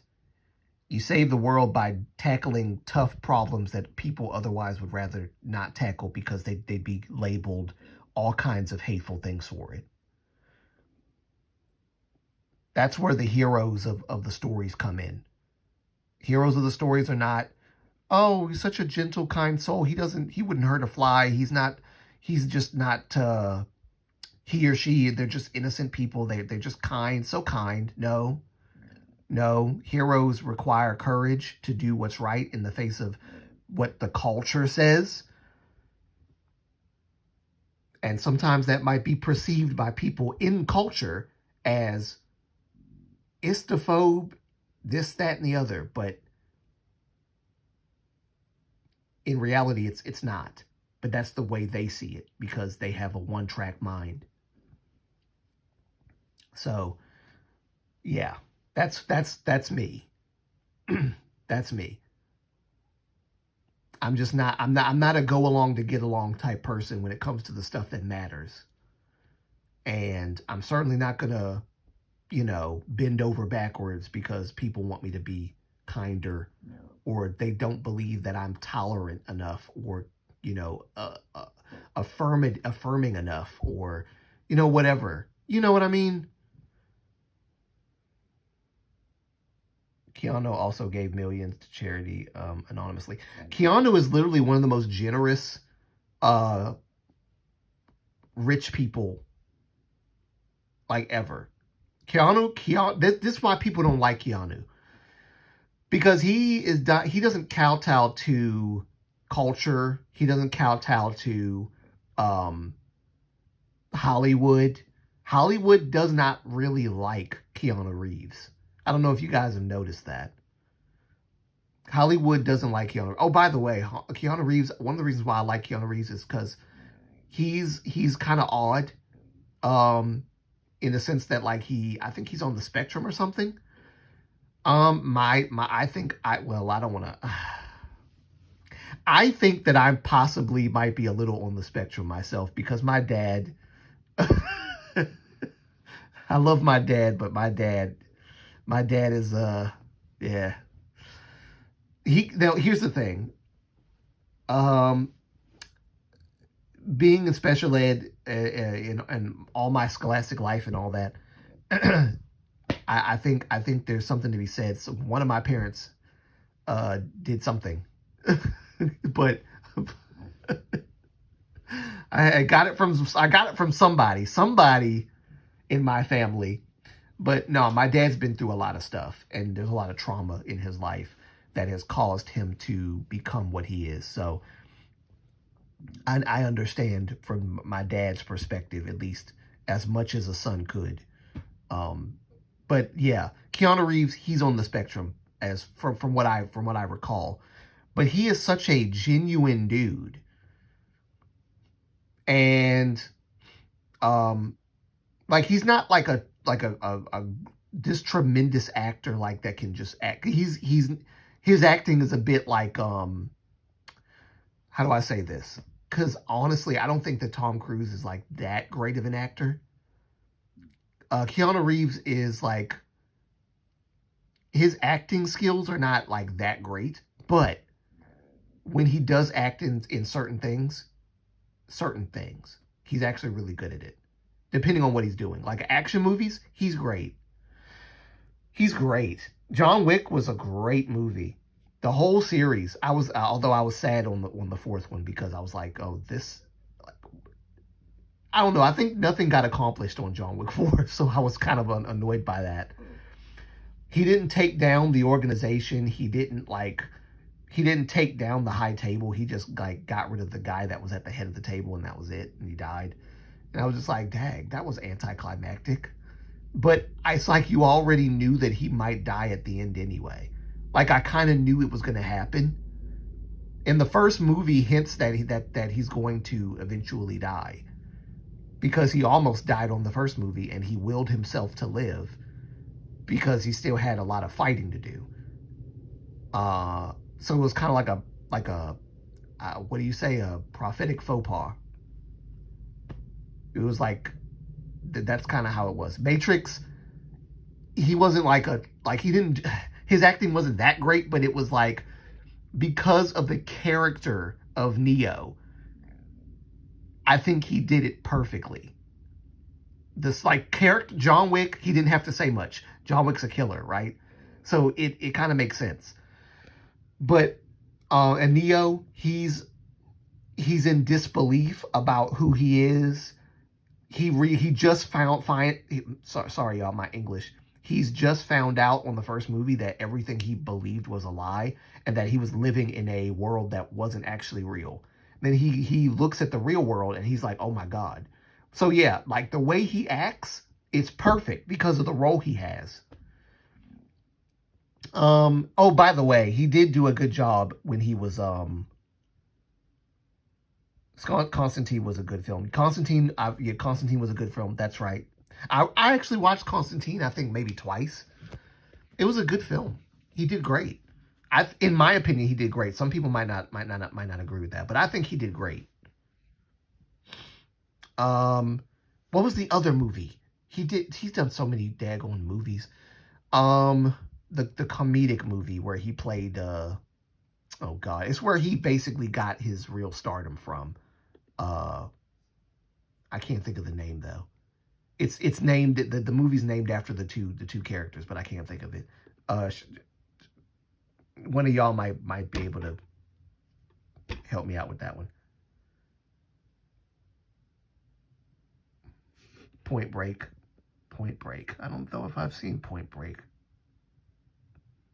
Bill and Ted, thank you. Bill and Ted, yes. Bill and Ted, like they did a great job on Bill and Ted. Great job. It was great. It was great. It's an old movie, but they did a great job. But yeah, like I think anyway, speaking to the character of Keanu Reeves is what I'm because I can spiral. I spiral so fast. The character of Keanu Reeves, he's very giving. And he's not like giving just to show that he's charitable. Like he literally is charitable. That's just his nature. So I like Keanu Reeves. And I like that he is not disillusioned. I mean, sorry, that he is disillusioned with Hollywood. Yeah.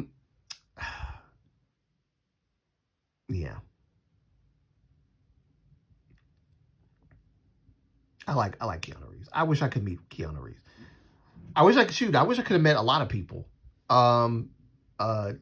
Jason David Frank. I wish I could have met him before he tragically unalived himself. I wish I could have met him. He was my hero. Oh, Jason David Frank was my hero. Listen, when we was in Hafer Street, watching Power Rangers gave me courage, even though I was a punk in school because, you know, I got beat up in school. I've been bullied. I was, you know, they would beat me up just because I was my brother's brother. Just because I was Kyle's brother, they would fight me and try to beat me up and all this stuff. But the Green Ranger, that was my hero.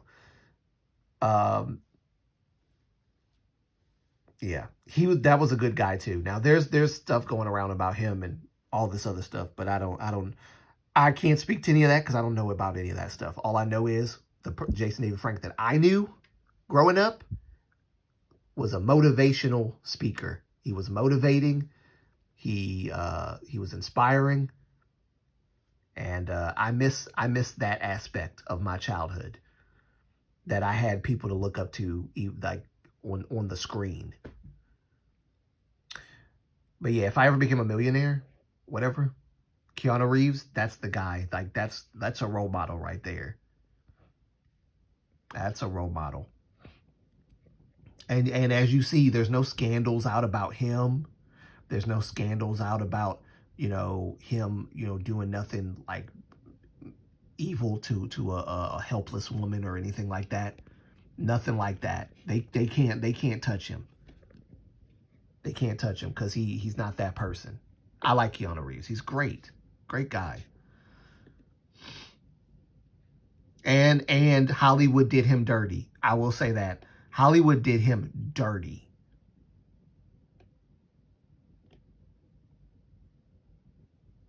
I wanted to meet Michael Clark Duncan as a kid. Ah, Michael Clark Duncan. Yeah, I gotta. Michael Clark Duncan. I bet you if I see him, I might actually know who he is. There's so many different people. Michael Clark. Oops, I can't spell today. No surprise there. Michael Clark Duncan. Let's see. Oh, yeah. I didn't, you know what? This whole time I've never known what this man's name was. I've never known what this man's name was. That's right, Michael Clark Duncan.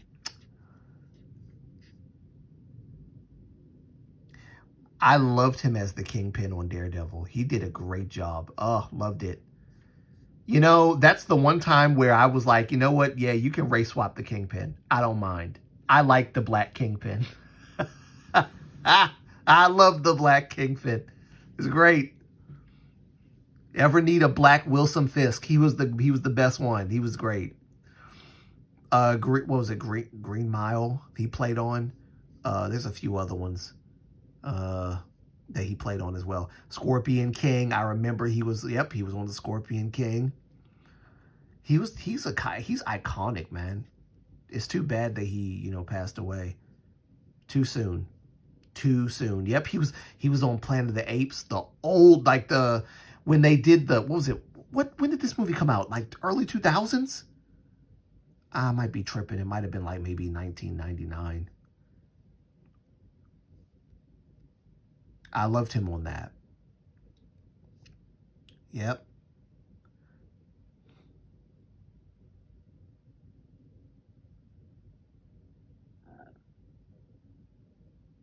He made the Daredevil movie watchable. He did. I know, because the Daredevil movie, if you watch it now, it's cringe. But I liked him as Kingpin. I loved him as Kingpin. He was brilliant. Wow. He played in all these movies? Are you serious? Dag, yes, he did. Voice actor. He was a voice actor for like Kung Fu Panda. A character in Kung Fu Panda. I remember that now. Brother Bear. Wait, who else? Yep, he was a voice actor for like one of the bears on Brother Bear or something. Cats and Dogs. Wow, this guy's done everything. Kung Fu Rabbit. I don't know what that is, but apparently he was a voice actor on there too. Get out of here, dude. Okay.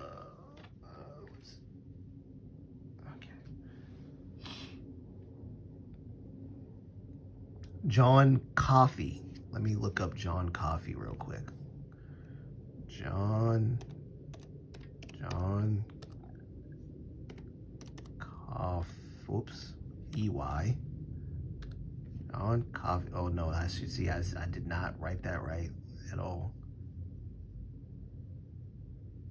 Oh, John Coffey. Wait, John Coffey. Is that the same guy?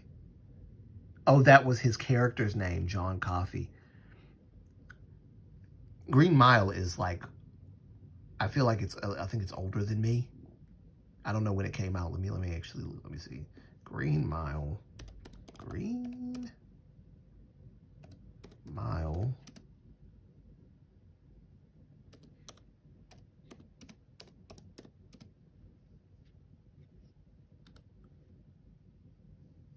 Let's go to all. 1999. Oh my God, no, it's actually younger than me. But I wasn't. I guess I was. No, it's younger than me. It's younger than me. 1999. I did not realize that. I was a kid though, so maybe that's probably why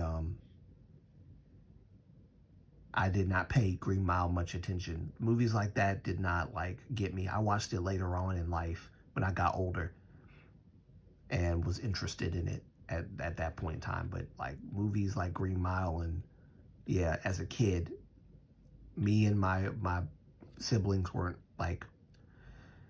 we weren't into realistic real life movies unless they were dogs that talked, or Home Alone, right? Or Hook. Those are the movies. Never Ending Story, right? What was it? Legend of the Unicorn. You know, stuff like that. A Dragon Heart. You know, there had to be something fantasy about it in order for us to, you know, the Merlin.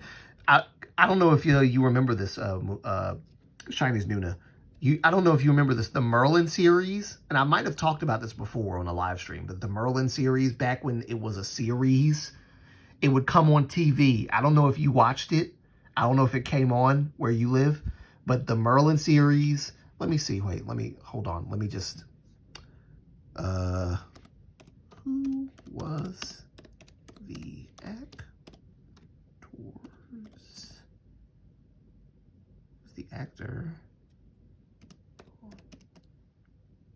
Let's see, Merlin. Who played Merlin? Yes, who played Merlin. I am talking about this Merlin. No, not this Merlin. I'm talking about, was it 1998? Was it 1998? God, dog, yep, Sam Neill, yep. 1998. God have mercy. Woo! That, yes. Sam Neill, Dr. Grant, played Merlin on the 1998 Merlin series that aired back in that day. Oh, I remember it. Oh, my family would gather around. I think it came on either Sunday night or Saturday night, whichever one. They would play an episode of Merlin on TV. Wait, she was in that too? Lena Headey?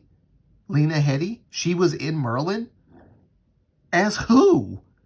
Wait, no. Who was she? Oh, no, shoot. Go back. Who was she? Guinevere? No. Was she really? Oh, my. That's Nimue? Oh, my God. Ah!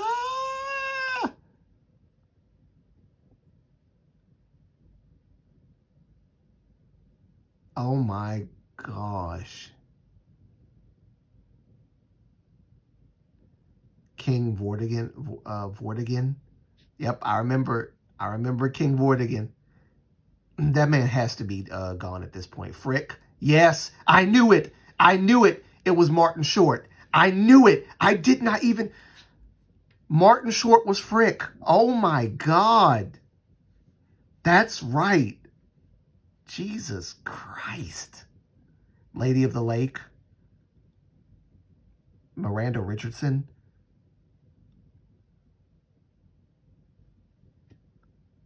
Helena Bonham Carter. Yep, I know who that is. That was Morgan Le Fay. I knew who that was because when I saw her on Harry Potter when she was Bellatrix Lestrange, I said that's the woman that played Morgan Le Fay. I knew it. Yep. But Nimue, wow. That's Nimue. Isabella Rossellini, I think is how you say that. Wow. Oh, they don't have all the cast on here, do they? Oh, okay. No, they do. Mordred. Yep, Mordred. James Earl Jones. The Mountain King. Yes! Wait. The Mountain King? So he was the king of the mountain, the Rock of Ages or whatever, right? That was you? Was that James Earl Jones? Get out of here. I think that's who that was. Get out of here. 2 years before you were born. Oh, yeah, that's right. Yes, that's right. You're still a young fellow.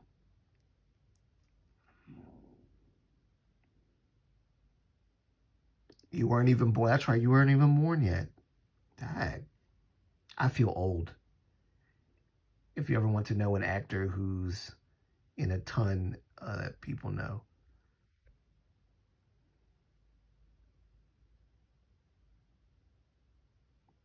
Colleen Murphy.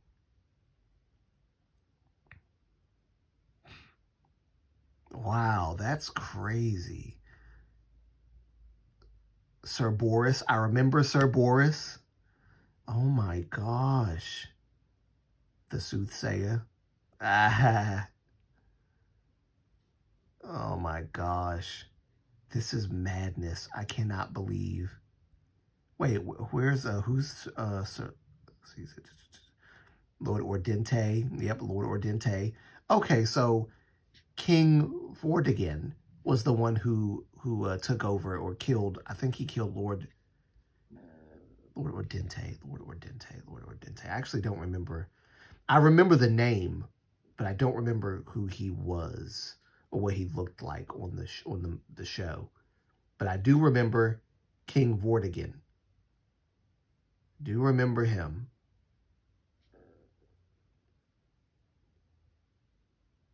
Oh man, that's just crazy. A blast from the past. 1998, bro. This was the year that we moved. My family and I moved from Baltimore to Alabama. 1998. Wow, that's crazy. It was either 1998. Wow, that's madness. Oh my gosh. I feel old. I feel old. I really feel old now. King Arthur. Oh no, that's the old stuff. Never mind. I mean, that's the new stuff, should I say. I do not care about the new stuff. My dad loved the new Merlin TV show. I did not care for it. I liked the old Merlin. I liked the 1998 Merlin. Sorry. Colin. Sorry. It's not Colin. It's, how do you say that? Killian or Cillian? Yeah. Whoops, didn't spell that right. Cillian Murphy. Oh, yes, I know who this is. That's right. Dag. Yes, he's been in literally everything. That is the truth. This man has been in everything. That is the truth. That is crazy.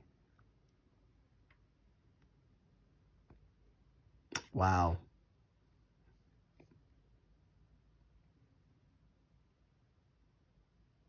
That's madness.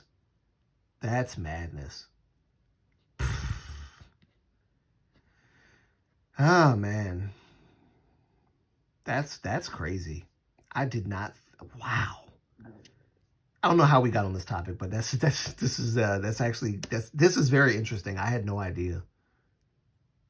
Wow.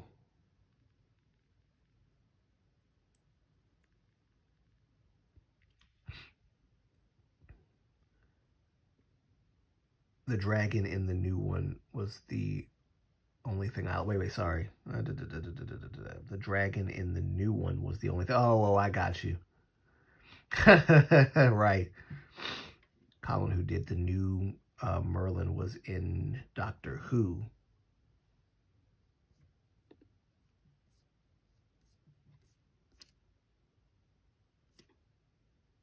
Is this thing still not like... Is this thing still... I'm waiting for this video to like get itself together and it's still acting like it's not together yet. I don't know why it's not. Come on now, these features. I know these features are not still like adding on. Please tell me at this point, enhanced quality. All this stuff should already be done. I don't know. I don't understand. I did the dragon's voice. Wow. That's crazy.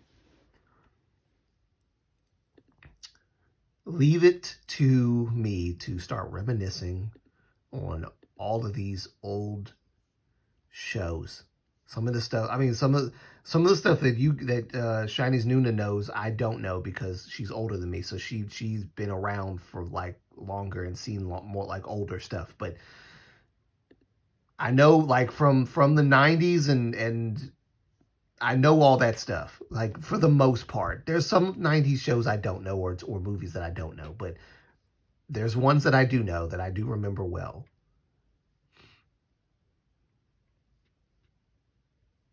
I might not know who all the actors' names are, but do you remember the original Robin Hood with Michael Praed, the original Robin Hood? I feel, let me, what's his name? There's a lot of Michaels in Hollywood, apparently. Just like there's a lot of Chris's now. Michael, let me go back. Michael Praed, right? Michael Praed. The original Robin Hood. Oh God, that's old. Oh God, that's old. Wait. The original Robin Hood. When did this come out? Robin Hood.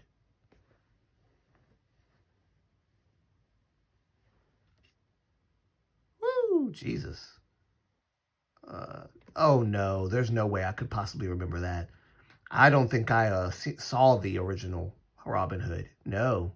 1984? No.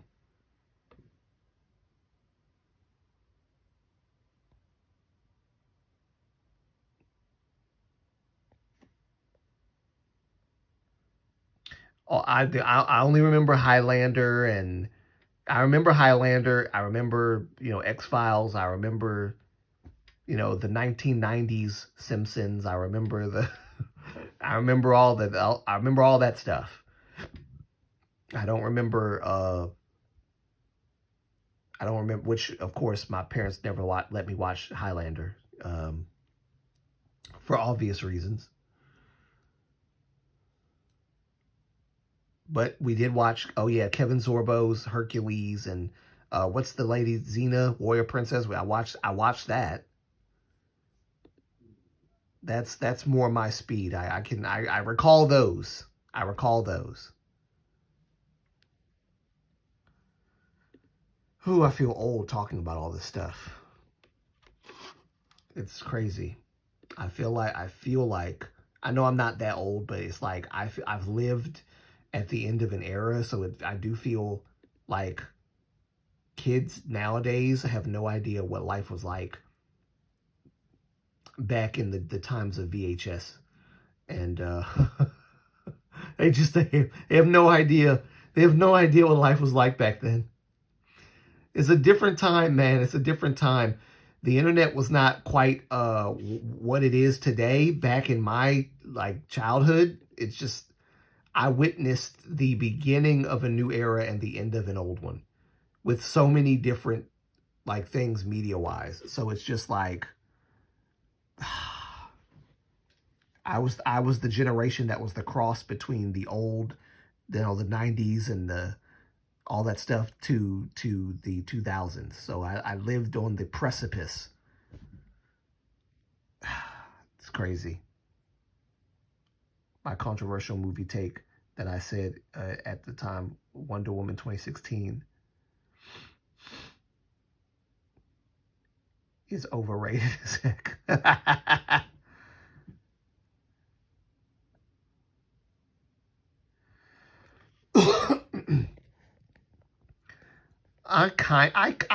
I liked it, but Chris Pine really did do a very good job as Steve Trevor on that movie. Wait a minute.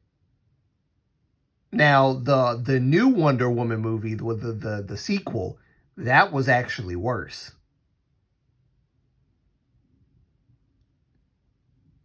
That was actually worse. I'm just going to be honest. That was way worse.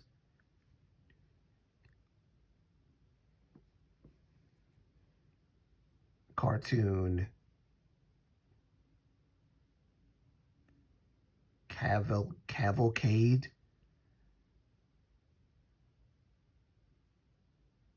What in the world is that? Bro, I felt old when I found out kids born in 2012 could realistically start debuting as idols. Yeah. Yes. Yes. That's exactly right. Chris Pine is not that good an actor. Uh-oh. Fun fact: Ron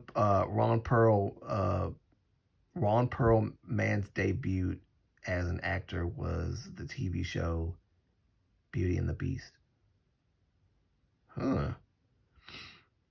It was a show for cartoons. Ah.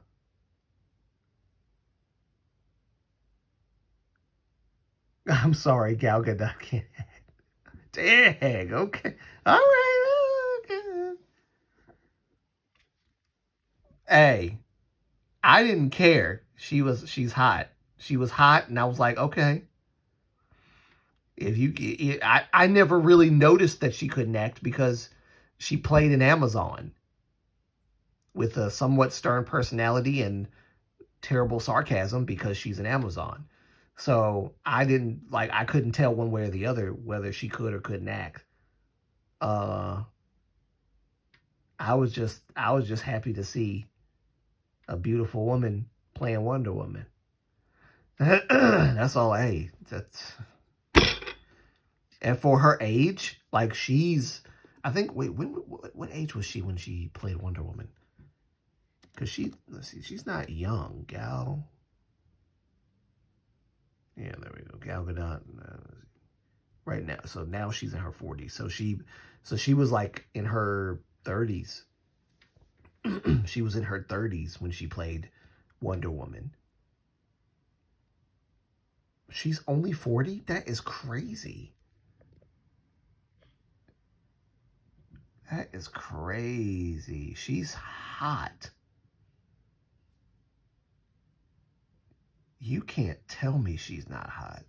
Gal Gadot is freaking hot, man. God dog.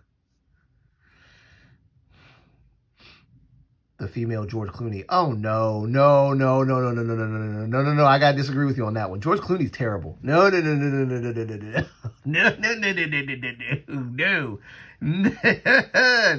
bro. I'm sorry. No, sir. The female George Clooney. No. George Clooney's way worse. I don't know what you're talking about, bro. George Clooney is way worse. As Batman, he sucked. When I tell you he sucked, he sucked. He was a terrible Batman. Gal Gadot was a better Wonder Woman than George Clooney was as Batman. He was terrible. Oh my God. He was one of the worst Batmans we ever had. What was it, Batman and Robin? Batman Forever? Something like that. It was probably like... George Clooney did what, 3 movies as Batman? I think. He sucked in all 3. All 3. It's terrible.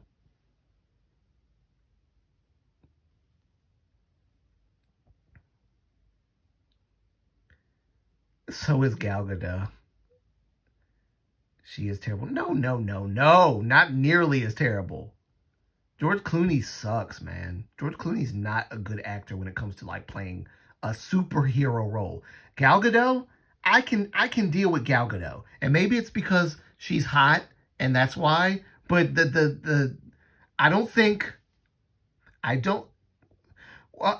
wait a minute. See, I'm about to take both of y'all's mod wrenches away. I'm about to take both of y'all, not mods no more. I'm about to demote both of y'all. No more money. No. Christian Bale was the best Batman there ever was. No, absolutely not. I said I was sick, and yet I'm sitting here yelling and having a good old time.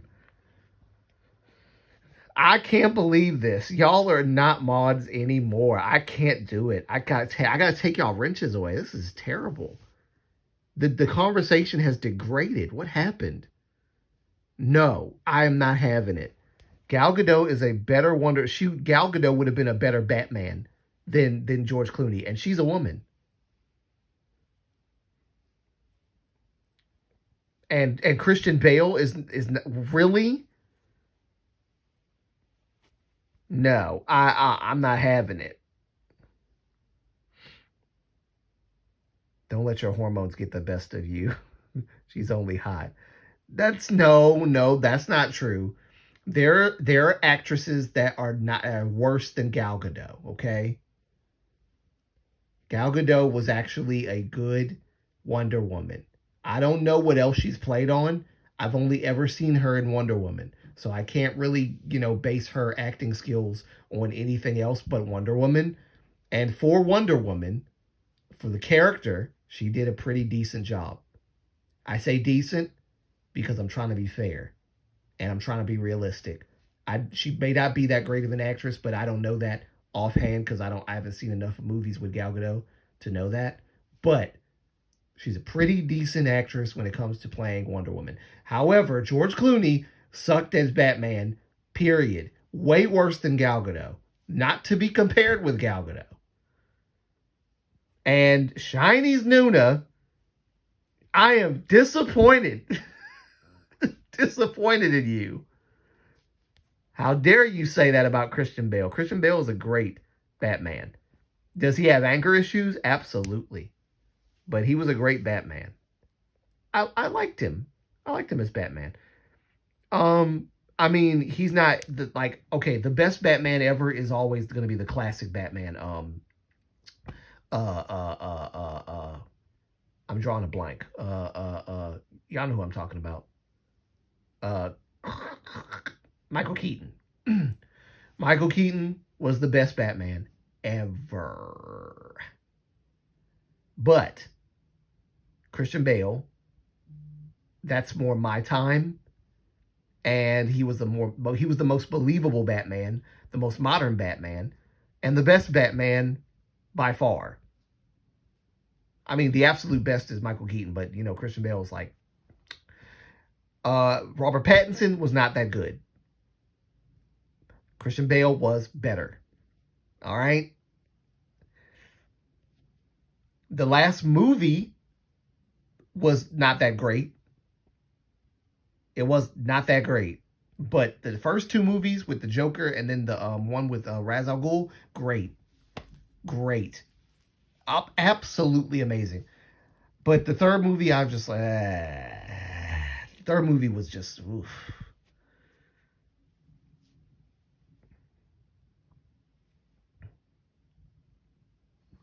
What happened? He was good in Psycho, but not Batman. Oh my God.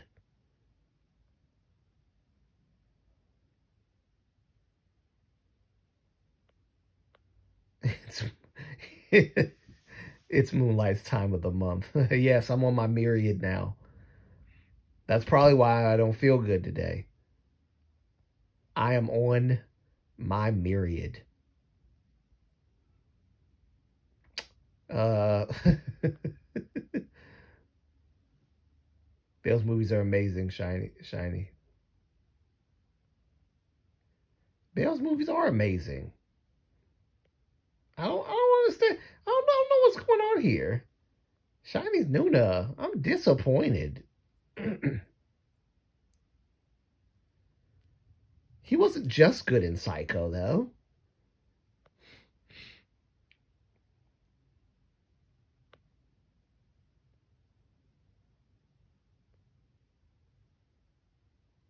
I don't know about that right now. Patterson is totally crap.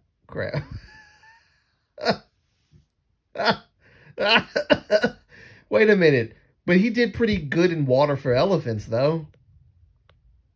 He's not that bad of an actor. He just, when he plays Batman, I can't take him seriously as Bruce Wayne. Because all I think about is emo Edward Cullen. Because that's kind of how Bruce Wayne acted on that movie. Emo. It kind of did. Gave those emo vibes. No, Shiny, you're tripping. The worst of Bale series, the worst of the Bale series was the last one, and that was still an 8 out of 10. Wait, talking about the Bale series, Yeah, the last Batman. Yeah, the last one was terrible. The last one was not that great. I'm not gonna say it was bad, but it was definitely not that great.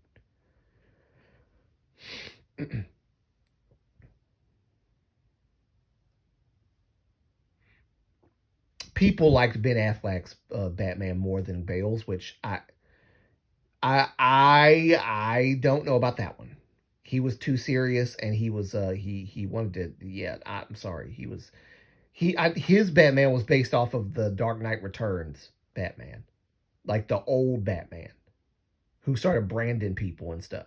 That's what his Batman was based off of. But I don't know. I don't.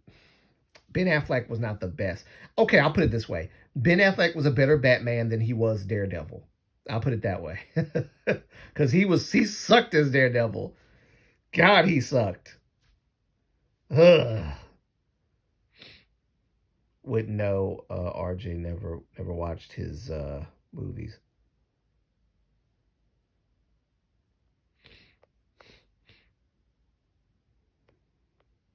If you haven't seen them, you can't call me.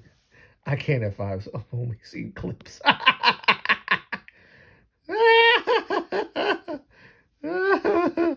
Well, clips nowadays basically reveal the whole movie. So if you can critique a whole movie based on a clip or based on a trailer. Like you already know it's gonna suck based on the trailer. That's the good and bad. Well, no, I'll put it. That's the good news of the good. That's the good thing that's come out of trailers being basically revealing of all the like what the movie is, because then you can decide whether you want to spend your money on it or not. You're not going to get duped and be like so pissed off that you're going to storm out the theater because you thought it was going to be one thing and it ended up being another. Kind of like what Ryan Johnson did with The Last Jedi.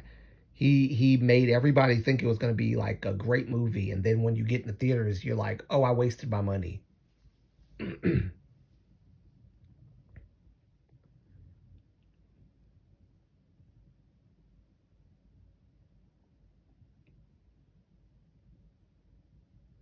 Ben Affleck wasn't that good either. The new Spider-Man films are crap too. Oh, wait a minute. Wait a minute. Wait a minute. Wait a minute. Wait a minute. I'm sorry. I have to disagree. I do like the old Spider-Man movies with Tobey Maguire. Don't get me wrong. That was back in my time when I was a kid. So I loved it. I loved for what it was. Okay. However, I like the new Spider-Man as well. I do like like Tom Holland was actually a decent Spider-Man. I'm not gonna. Yes, he's not like the Peter Parker from Tobey Maguire's time. Like Tobey Maguire, he was probably more true to Peter Parker, and I think the storyline was more true to the Spider-Man of the comics than any of the other iterations. But I like the new Spider-Man Marvel version of Spider-Man. I liked it. Superman, I said not Spider-Man. The new Superman films are crap. Oh, the new Superman films are crap. Okay.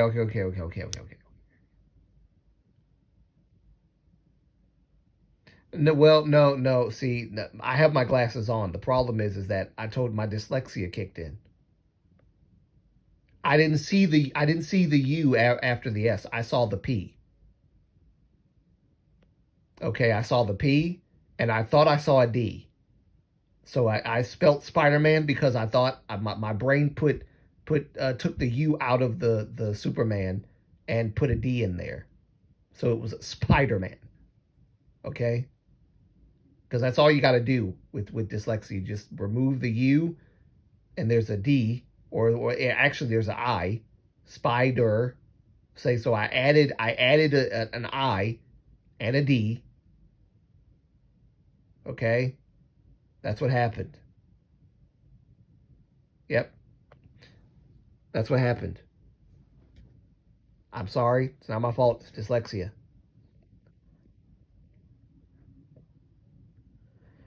I haven't seen the new Superman, so I don't know. I don't know what to make of it. I mean, it looks stupid, but I would like to see it for myself to know for sure.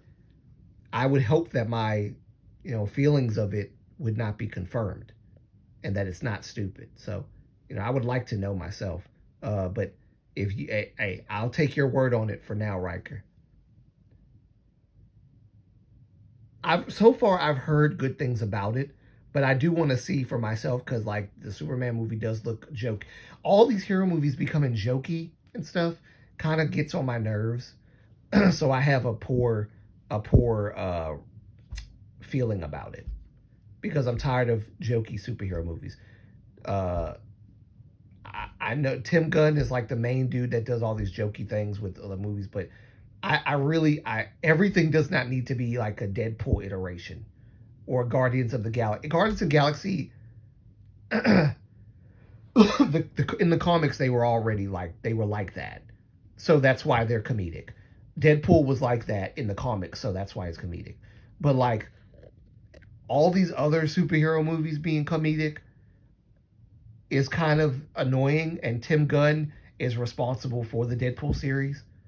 And so now that he's in like DC world and he's doing like the Superman and he's gonna do the Batman movie. Please don't make Batman a joke. That's all I gotta say.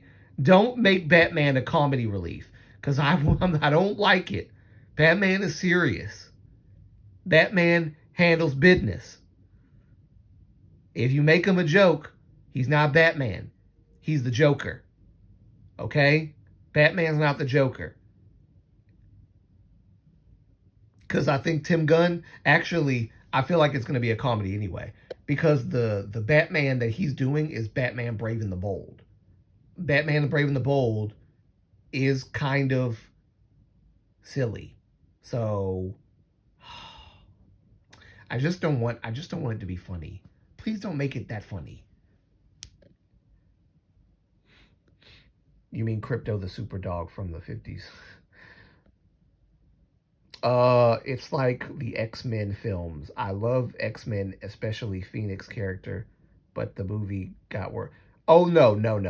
The first two X-Men movies were great. The third one was trash. Last Stand was trash. I mean, they had Frazier on there.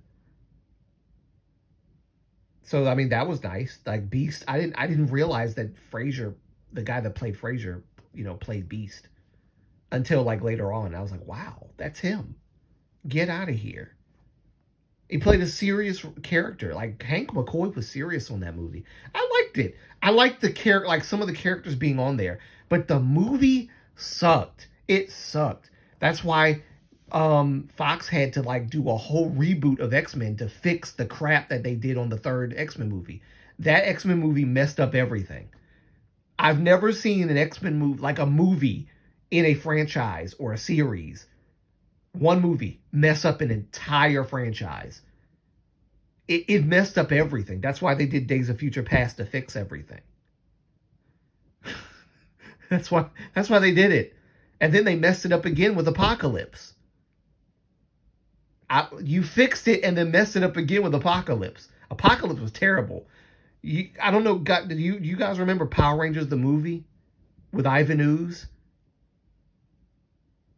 I loved Ivan Ooze, by the way. One of my favorite villains ever. He got the most done. Rita and Zed sucked compared to Ivan Ooze. Ivan Ooze did everything in one movie that Rita and Goldar and Zed was trying to do in all of those episodes of Power Rangers. Ivan Ooze got it done in one movie. Great villain. Great villain. But yeah, that's the Apocalypse looked like Ivan Ooze. It was terrible. But Moonlight, have you considered what happens to a toad that's struck by lightning? Oh God. The same thing happens to everything else. No, I liked the first movie though. I like the first movie. I like the second movie. I just don't like the third movie. The Toad didn't get struck by lightning on the third movie. What happened was Phoenix was some kind of like paranoid schizophrenia alter ego of Jean that had to be suppressed.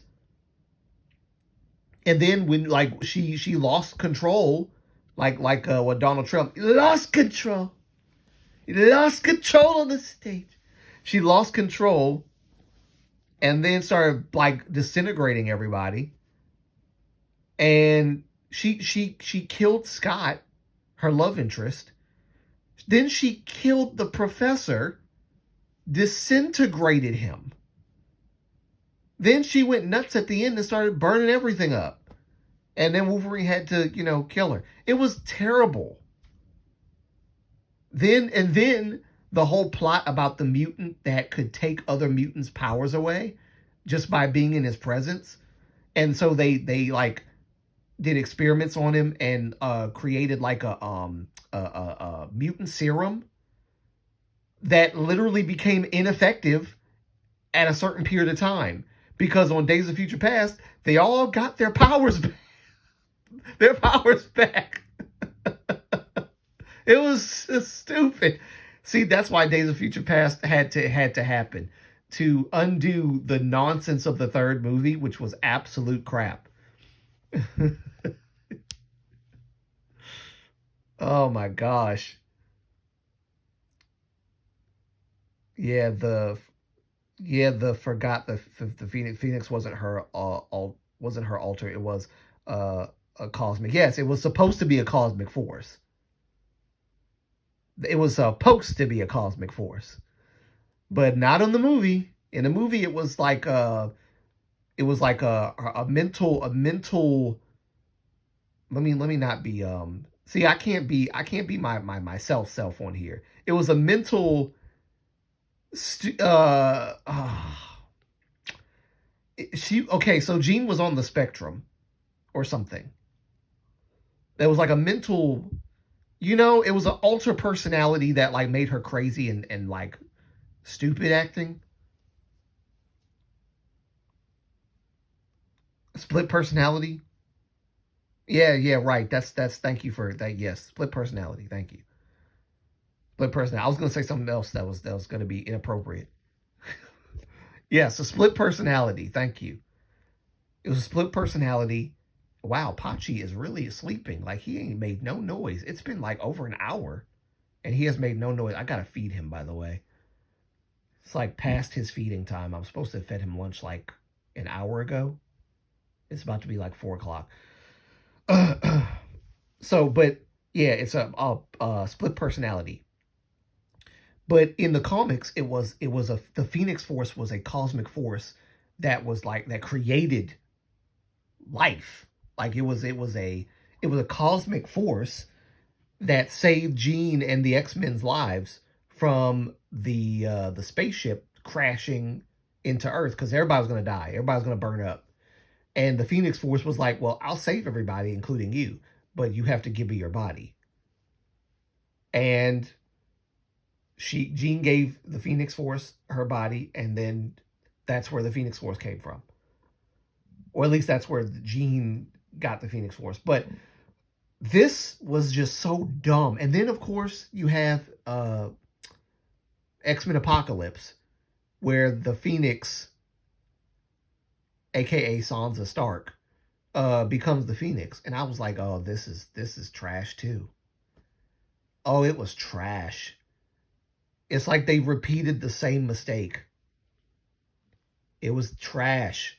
And then apparently Professor Xavier being taken over by Professor Xavier being taken over by Apocalypse meant that's how he got bald. That's how he lost his hair. When how Professor Xavier lost his hair originally in the comics was, I think he was messing with some chemicals, or somebody was messing with some chemicals, and it got on Professor's head or something, and his hair fell out or something crazy like that. But because his hair fell out, it heightened his mutation, and he was able to, like, I don't know, better control all of the voices that were in his head because he was hearing all these people, whatever, blah blah blah blah. I don't know. I kind of like the chemicals in the head better because, like, it just, I don't know. Apocalypse, the way that the CGI when he was losing his hair, it was so bad. Apocalypse sucked. It just sucked. I bought that movie. Everyone told me not to buy it, and I bought the movie because I was like, I know, no, it has to be some ounce of redemption in this movie, and if I watch it, maybe I'll see it. And there was none. And then I was like, I wasted my movie, and I thought about breaking the disc, and my dad told me, don't. Just give me the movie. And I said, oh, that's right. My dad does like stupid movies, so I'll give it to him. So I gave it to him instead of breaking the discs. He said, don't break it. I like stupid movies. Give it to me. So I gave my biggest, one of my biggest accomplishments in life is giving my dad all of the stupid movies that I bought. So he has a collection of stupid movies that he watches. He loves stupid movies. My dad loves them. I don't know if we have talked about this, but thoughts on Black Snape. Oh yes, no. We've talked about this. Oh yes, we have. Oh yes, we have. I think Black Snape is the dumbest thing ever. Black Snape makes no sense. Yes, we talked about this because I brought up the whole hanging James. No, sorry, James Potter hanging Professor Snape from a tree. That whole scene where he hangs him upside down under a tree, that's going to have a whole new meaning now that Snape is black.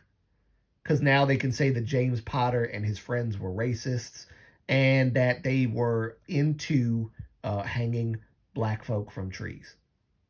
Yeah, you remember that? Oh no. I don't know why they're going this route. I just don't. I'm not a Potter fan. Oh my God, are you serious? Harry Potter was my childhood.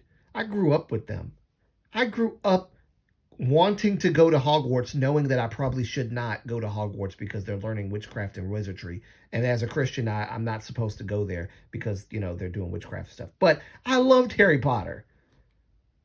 Actually, I came from a super religious church back in the day that said, you know, if you watch Harry Potter, then you're letting demons into your home, which never happened because we don't subscribe to witchcraft and wizardry in my home. We watched the movie and accepted the movie for what it was. A movie about kids learning spells that don't actually exist. And if you understand that J.K. Rowling got all these spells from Latin, they're literally Latin words. It's not actual spells, but whatever. Yes, the witchcraft aspect is demonic, but whatever. It's not. If you internalize it and let it into your spirit and actually act like it's real, it might actually become real. But we didn't do that. Okay, we didn't do that. I love Harry Potter. Okay, loved it. You're not a Christian if you watch Harry Potter. Oh, shut up. I loved Harry Potter. Loved it. Still do. Fantastic Beasts kind of fell off, but I love the original Harry Potter. Loved it. Grew up with all of them. I wish that I was in that world. I just, yeah. I can't believe you're not a Harry Potter fan. Shiny's Nuna. Oh my goodness.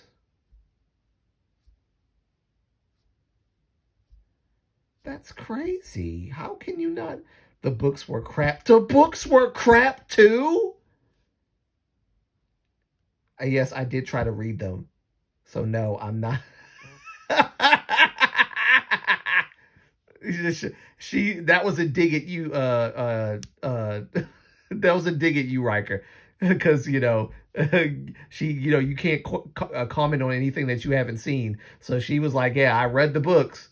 So you can't say that I can't comment on it. I read the books or tried to read the books.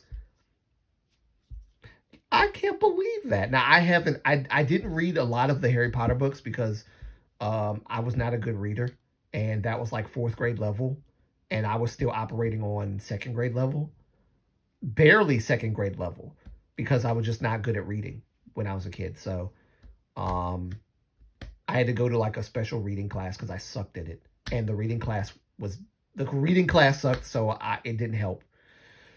Um, Back when they had the accelerated reader program in school, I wish I could have read them, but then of course I went to a church that said if you read the Harry Potter books, you're letting in demons, and so that was another aspect of why I didn't read the Harry Potter books, because demons gonna come out at me.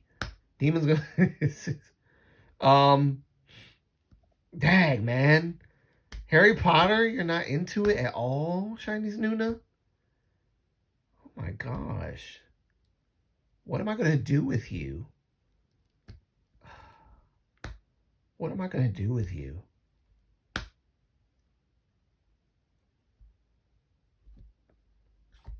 I can't believe this. I I I can't believe this. I'm disappointed. I feel heartbroken. I I don't I don't know what to do.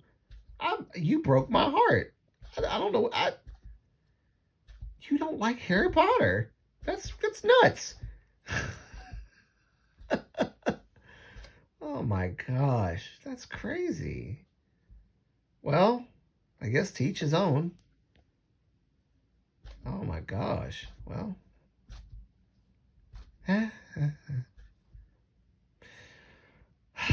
All right, I need to go. I've been on here for longer than I thought I'd be. If you want series books to check out, read Anita Blake by I.K. Hamilton, or Dark Hunter series by, okay, interesting. Unmod her right now, because we are an echo chamber. That's right. We are an echo chamber here on Moonlight Antonio. Everyone needs to like what I like, or I cancel you. Everyone needs to like what I like and dislike what I dislike. And if you don't, then you're not woke. And I need you all to be woke. Harry Potter is nice. It's great. It's a great show, great movie, great books. And if you don't like it, then well, you need to get woke, like, immediately. I'm your boss, Moonlight. I only make you think that you're my boss. Hey, everyone is supposed to like what I like. If you don't like what I like, then something's wrong with you. In fact, I'll put it this way. If you don't like what I like, you're an istophobe. Starting now, everyone who doesn't like Harry Potter and does not like Christian Bale as Batman and thinks that Gal Gadot is not a good Wonder Woman, you're all istophobes, and I'm canceling every last one of you. That is by royal decree of Moonlight Antonio. Read it and weep.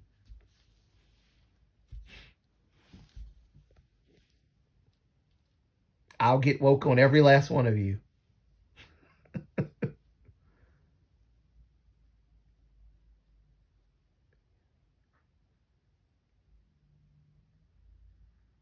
I'm a Scot. Get over it.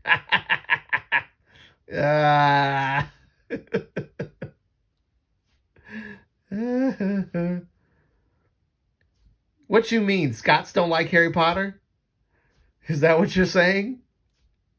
Or are you just that Scottish person? You just can't like it out of principle. I'll cancel you immediately. I'll demod you. This is treasonous. Just me. Just you. I need to get all the other Scot people that are woke.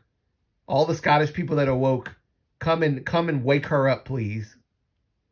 I need some woke Scottish people immediately to come and wake her up.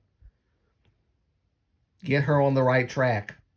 It's my way of thinking or no way of thinking at all. Or should I say, it's my way of thinking or you're an istophobe. Come on now. Come on now.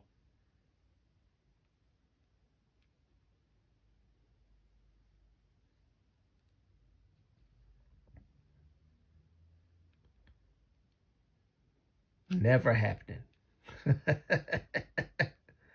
I'm part Scottish and I love Harry Potter. All right, there we go. But you're woke, Riker. You're woke. You're woke like me. We have to put Chinese Nuna in conversion therapy. Woke conversion therapy right now. Yeah, but you're not as old as me. Yes, but that doesn't matter. See, because my parents are around the same age as you, and they also like Harry Potter. My mom loves Harry Potter. Oh my God. That woman can watch more Harry Potter than I can. But I understand more of the lore. Oh my God. When I tell you I love the Harry Potter lore, my God. Love it. Good luck with that. We're gonna put you in, we're gonna schedule you for an appointment, okay? With Dr. Wokenstein of the Woke Institute. We're gonna get you an appointment with him and de-unwokeify you, because you need to be alive. You need to be awoke and aware. You need to be aware. It's not okay for you to not like Harry Potter, Chinese Nuna. It's not okay. Tell Mama Moonlight I said hi. I will. Not liking Harry Potter is akin to liking Nick Fuentes. I'm not being hyperbolic. I wouldn't go that far. Well, let me see. No, I wouldn't go that far. I don't know about that one. That's a bit too far. I don't know about that one. I mean, there's people that don't like Harry Potter, but they're decent. They're decent people. I don't know. Akin to liking Nick Fuentes.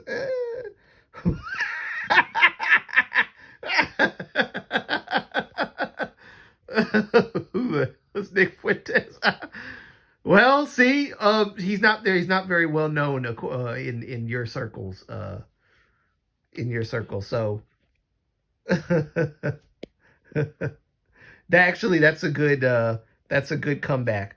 Like, even if you did know who Nick Fuentes was, that's a good comeback. Because, like, who is Nick Fuentes? Oh, Nick Fuentes is only, like, the most Nazi-loving, far right-wing person in politics. Like I said, there's issues on the left and the right, especially the far left and the far right. Like Nick Fuentes, that guy loves Hitler. Oh, he loves Hitler. He worships the very ground he walks on. You should. He's yeah, nah. Well, what got on my nerves was people like people on the right that I actually like defending Nick Fuentes, saying that like it's just a shtick. That's not a shtick. It's not an act. He literally likes Hitler. He thinks that Hitler is a great guy. Like, he was riding around doing the Heil Hitler sign and like being cool and stuff. That's what Nick Fuentes thinks. Like, he was a cool guy, and he believes that the 6 million Jew unaliving that was conducted by the Nazis is all fake. It's all lies. And then this is coming from a guy who's never been to Auschwitz. So, yeah. He also doesn't like Jews, which kind of further cements his Nazism. He doesn't like Jews. Like, when I tell you he hates Jews, he hates Jews. Yeah, Nick Fuentes is like wildly crazy. He's crazy. That's a madman. If you want to know what the Joker looks like in our time, it's Nick Fuentes. Like there's nobody. He talks like the Joker. He should probably get the role of the Joker because he talks like him, he looks like him, he acts like him. He thinks he's funny, but he's actually not because he says things that are not funny, but he says it in a funny way. He's the Joker. Like he's a modern day Joker.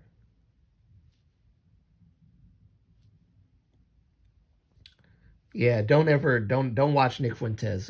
Don't ever watch any of his stuff. He's terrible. If you ever watch him, politics. Nick Fuentes is a loser. Yes, he is. Nick Fuentes, Nick Fuentes, Candace Owens, Tucker Carlson. I don't people like them. I don't like, and they claim to be on the right. They are terrible. Those people are terrible. Never. Brett Cooper, when Brett Cooper defended Nick Fuentes, I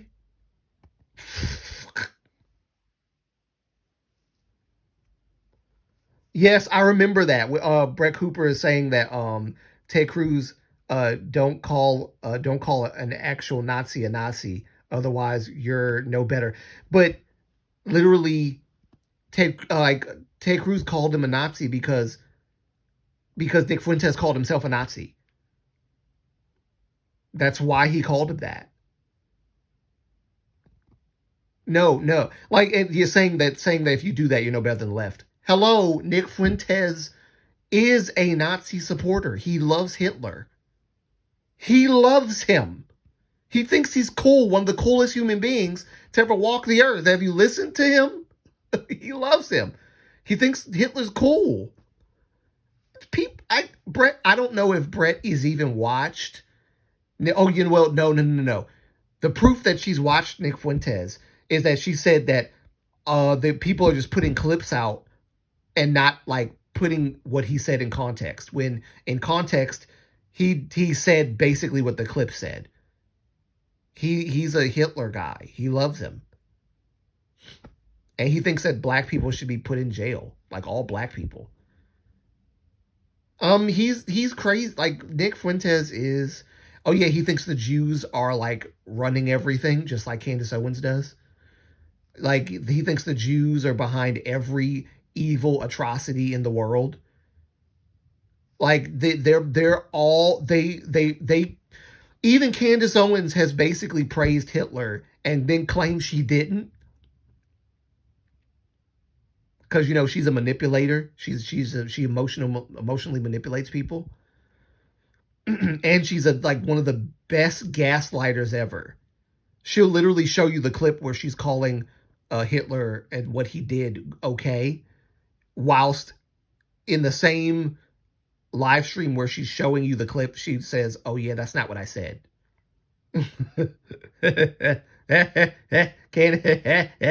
Yeah. Those people.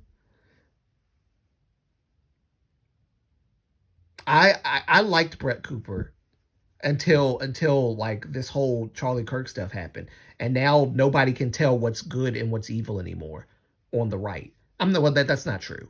There are people on the right that can, but these people like Brett Cooper, Megyn Kelly. Oh my God. Okay, let me not. Megyn Kelly disappointed me so bad, and I'll be honest. Actually, no, I'm not gonna go there. But Megyn Kelly, I'm just disappointed. Officer Tatum, I'm disappointed. I'm not saying that you have to disavow her. I'm not saying that you can't be friends with her. That's your friend. I'm not going to tell you who to not be friends with. What I am going to tell you to do is use common sense. And I feel like he's like, I don't know how, Erica Kirk coming out and saying stuff, and Candace Owens saying stuff. I don't know how we got here. What do you mean you don't know how we got here? You claim you know Candace more than anybody else, better than anybody else. You don't know how we got here? You don't know how we got here. I'm telling you. And anyway, Wait, what was Brett Cooper? What was Brett Cooper's Kirk opinion? So basically, she's like, we shouldn't criticize people like Candace Owens who have been coming out and saying that Turning Point USA, Charlie Kirk's own organization, had a hand in the assassination. That's her Charlie Kirk opinion. That Candace Owens is simply asking questions, and she's not. I don't think she's yet come out and condemned any of the stuff that Candace Owens has claimed happened regarding like Charlie Kirk and stuff, because she's been alleging that Israel had a hand in Charlie Kirk's assassination. The Trump administration has had a hand in Charlie Kirk's assassination. Turning Point USA has had a hand in it, and apparently France has had a hand in it because France don't like her, and France government or whatever filed a lawsuit against her because she was defaming Brigitte Macron, saying that she's actually a guy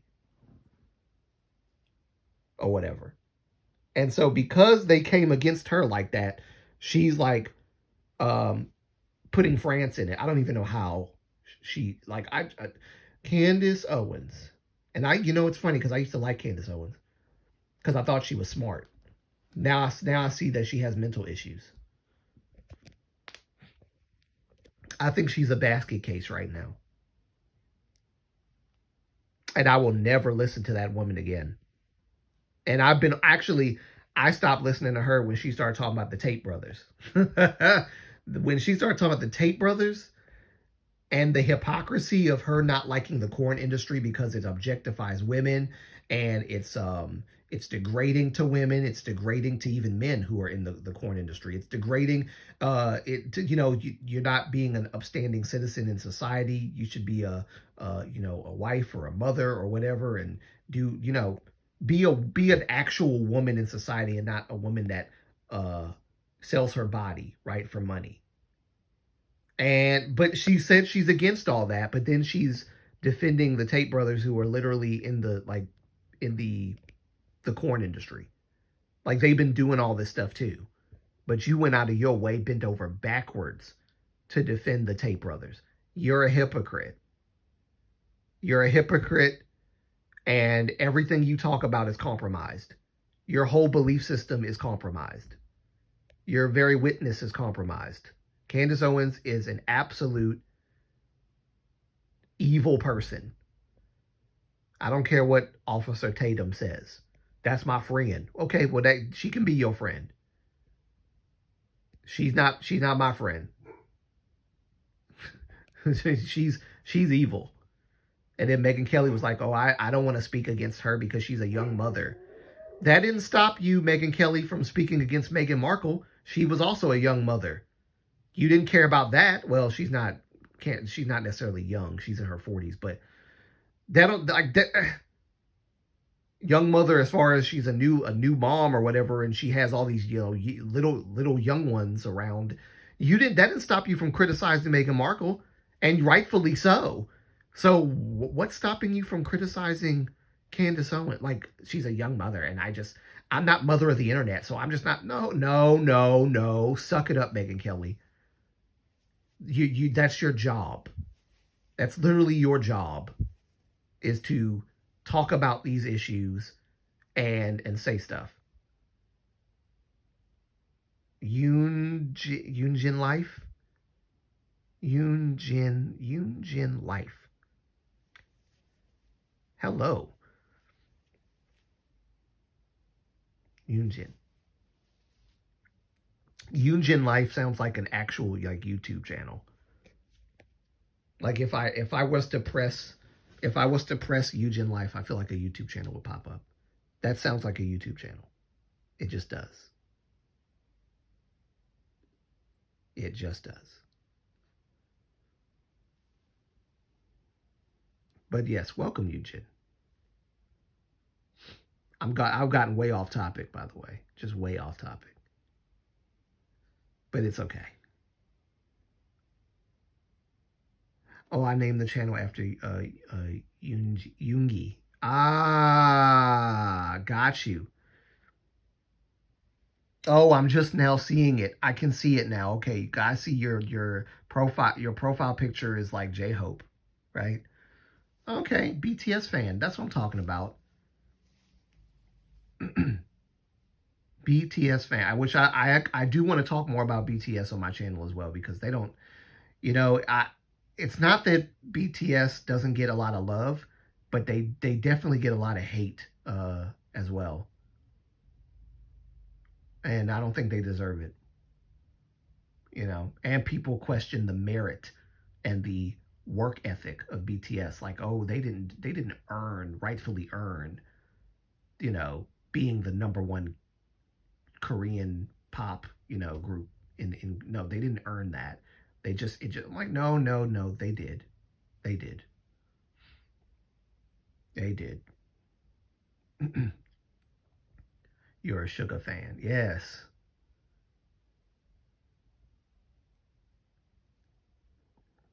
Yoonjin. Yoonjin. Okay, yep. Yoongi and Jin. That makes sense. The fact people are not happy that RM is learning to drive. I people I don't hating on all K-pop groups randomly just to sound edgy and stuff. I think part of it is that, but I also think that part of it is like they literally believe the crap that they're spewing out of their mouths, which is sad. That's the sad part. Some of these people really do believe this mess. Like some of it's not just edgy. Some of it is like really, they literally believe. Like just like I was talking earlier about this Korean American woman that was like talking about how K-pop is basically hip hop, R&B, and rap and all this other stuff. It's like black music, and that K-pop stole black music from black people and like marketed it differently and everything. I'm like, no, that's not what happened at all. That's the stupidest thing I've ever heard. Like crapping on K-pop groups in general and K-pop as an industry in general. I don't agree with that. K-pop fan 28. Welcome.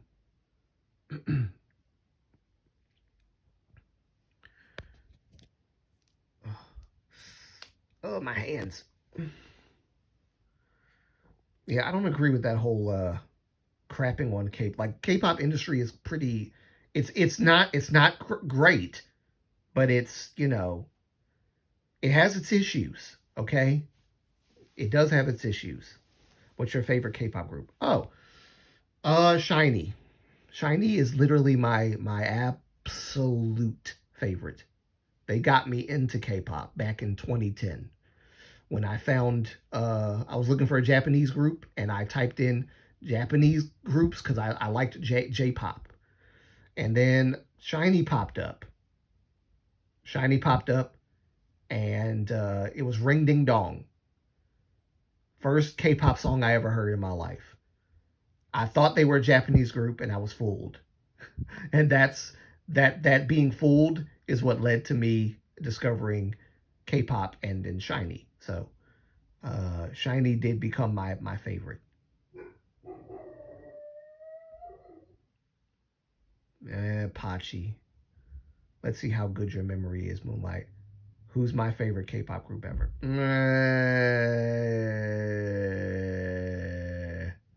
What song of Shiny should I listen to? Like, okay, if you want, okay, well, I'm gonna have to get back to yours in a minute, Riker. I actually don't remember, but oh God, no, don't test my memory like this. I can't, no, don't test my memory like this. I have short-term memory loss. You can't do this to me. I think the first, if I were to suggest, let me think. What would be the first Shiny's entire discography? But if you wanted to start, oh, View by Shiny, that's actually a good suggestion. That's actually a good suggestion. You recommended it like 5 times. Did I? Oh, yeah, I've recommended it like 5 times. I've mentioned it like 5 times. I can't read today. I really can't read today.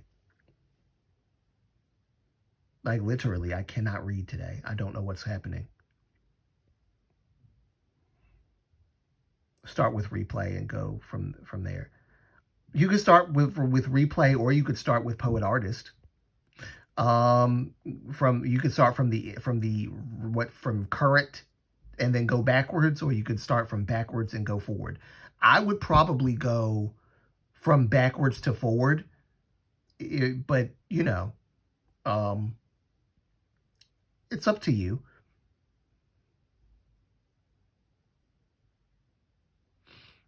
I know Ring Ding Dong from China. Yes, that's probably one of the most famous. Replay was like that whole mini album was one of the best sold. Actually, I think the most sold mini album of I think any K-pop group. I think. Don't quote me on that. You mentioned it like 5 times. Riker, I'll give you a hint that might make you remember. I like this group. I like this group's new concept over their older concept when they debuted.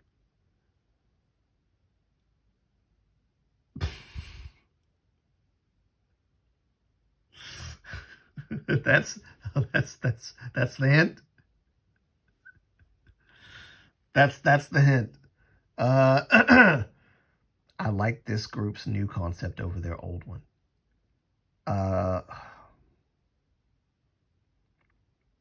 Is it a boy group or a girl group? It's a boy group, right? Is it a girl group?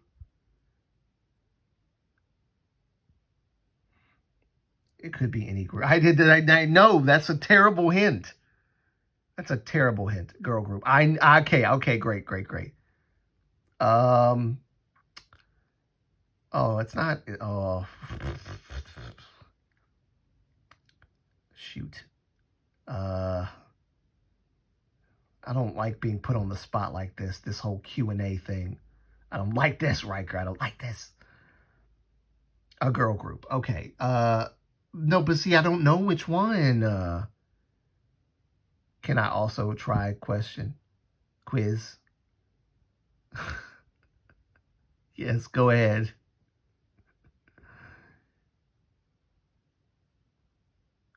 Riker, behave yourself, please. I'm too sick for this. At least it's not New Jeans. Right. At least it's not New Jeans. That's right. God, no, please.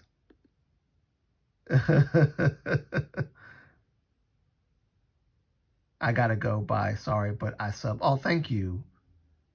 Thank you so much. Nope, not Girls' Generation. Twice. I also thought Twice, actually. Oh, thank you for coming, K-pop fan. Thank you so much. I appreciate it. And thank you for the sub. I do appreciate that a lot. Thank you. I hope I don't disappoint you. And come back again, please. Anytime. It's Twice. I had it in my head. I just didn't want to say it because the reason why I didn't say it is because I like Twice is probably my favorite girl group of all time as well. And my bias, my bias is on Twice. I like Twice a lot. So I thought it would be like more, if I said Twice, I would have been like, oh no, but that's my favorite K-pop group. I forgot that it was your favorite girl K-pop group. Like that's your favorite K-pop group though. Twice is your favorite K-pop group. Twice is my favorite girl K-pop group. Yes. I was not a fan of their, sorry, I can't see. Oh, I was not a fan of their cutesy era as much as they're mature. Yes, that's true. I can agree with that. See, Riker, you and I are on a good wavelength here, because I even when Girls' Generation, one of the things that really made me annoyed about Girls' Generation is the cutesy stuff. They kept doing it, and I know Girls' Generation did not want to keep doing that, but SM kept making them do that. And that was back when cutesy was like the it thing for girl groups. I was so annoyed with it. I was like, y'all, let these girls grow up. They're not going to be little cutesy girls for the rest of their lives. Let them grow up. Let them do mature stuff. Their cute songs were the only ones I could listen to. Really? Especially TT. Especially, oh, yeah. Yes.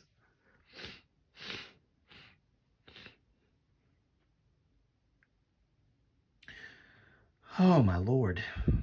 The time has gone by. 3 hours?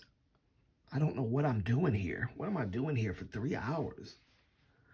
Ugh. All right. I said I was going to go initially, and I haven't gone yet. I got to go and feed this boy. What time is it? 4? Yeah, it's 4. I got to feed my dog, and then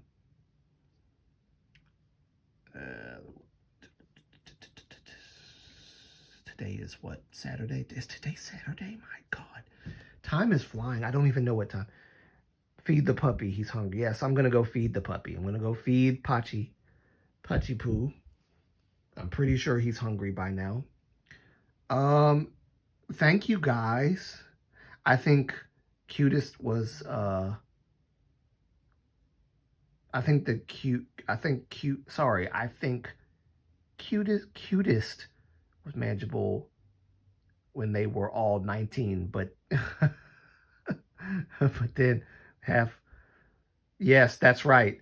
After like 25, I mean, honestly, even maybe like 20, 25. 25 is a good age rate. You can cut that cuteness off at 25. Like, it's too much.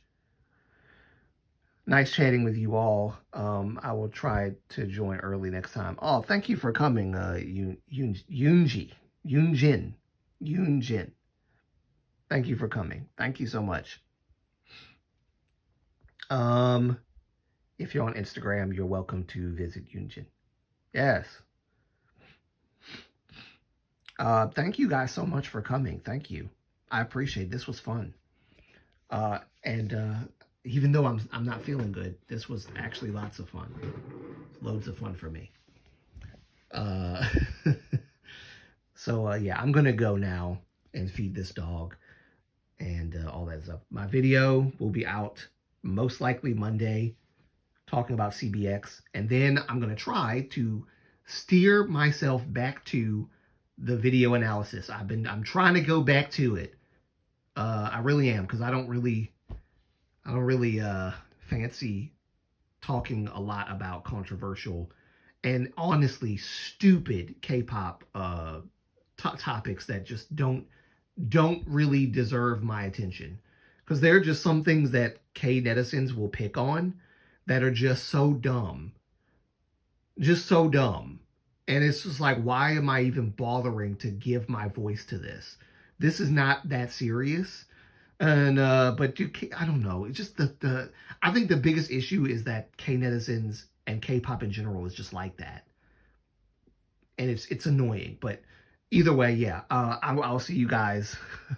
See you guys in the next live stream or the next video or whatever. And yeah.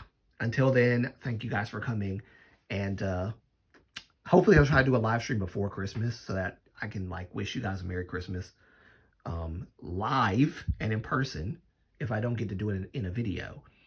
But yeah, thanks guys. Thanks so much for coming. I'll see you guys in the next one. Bye-bye. Bye-bye.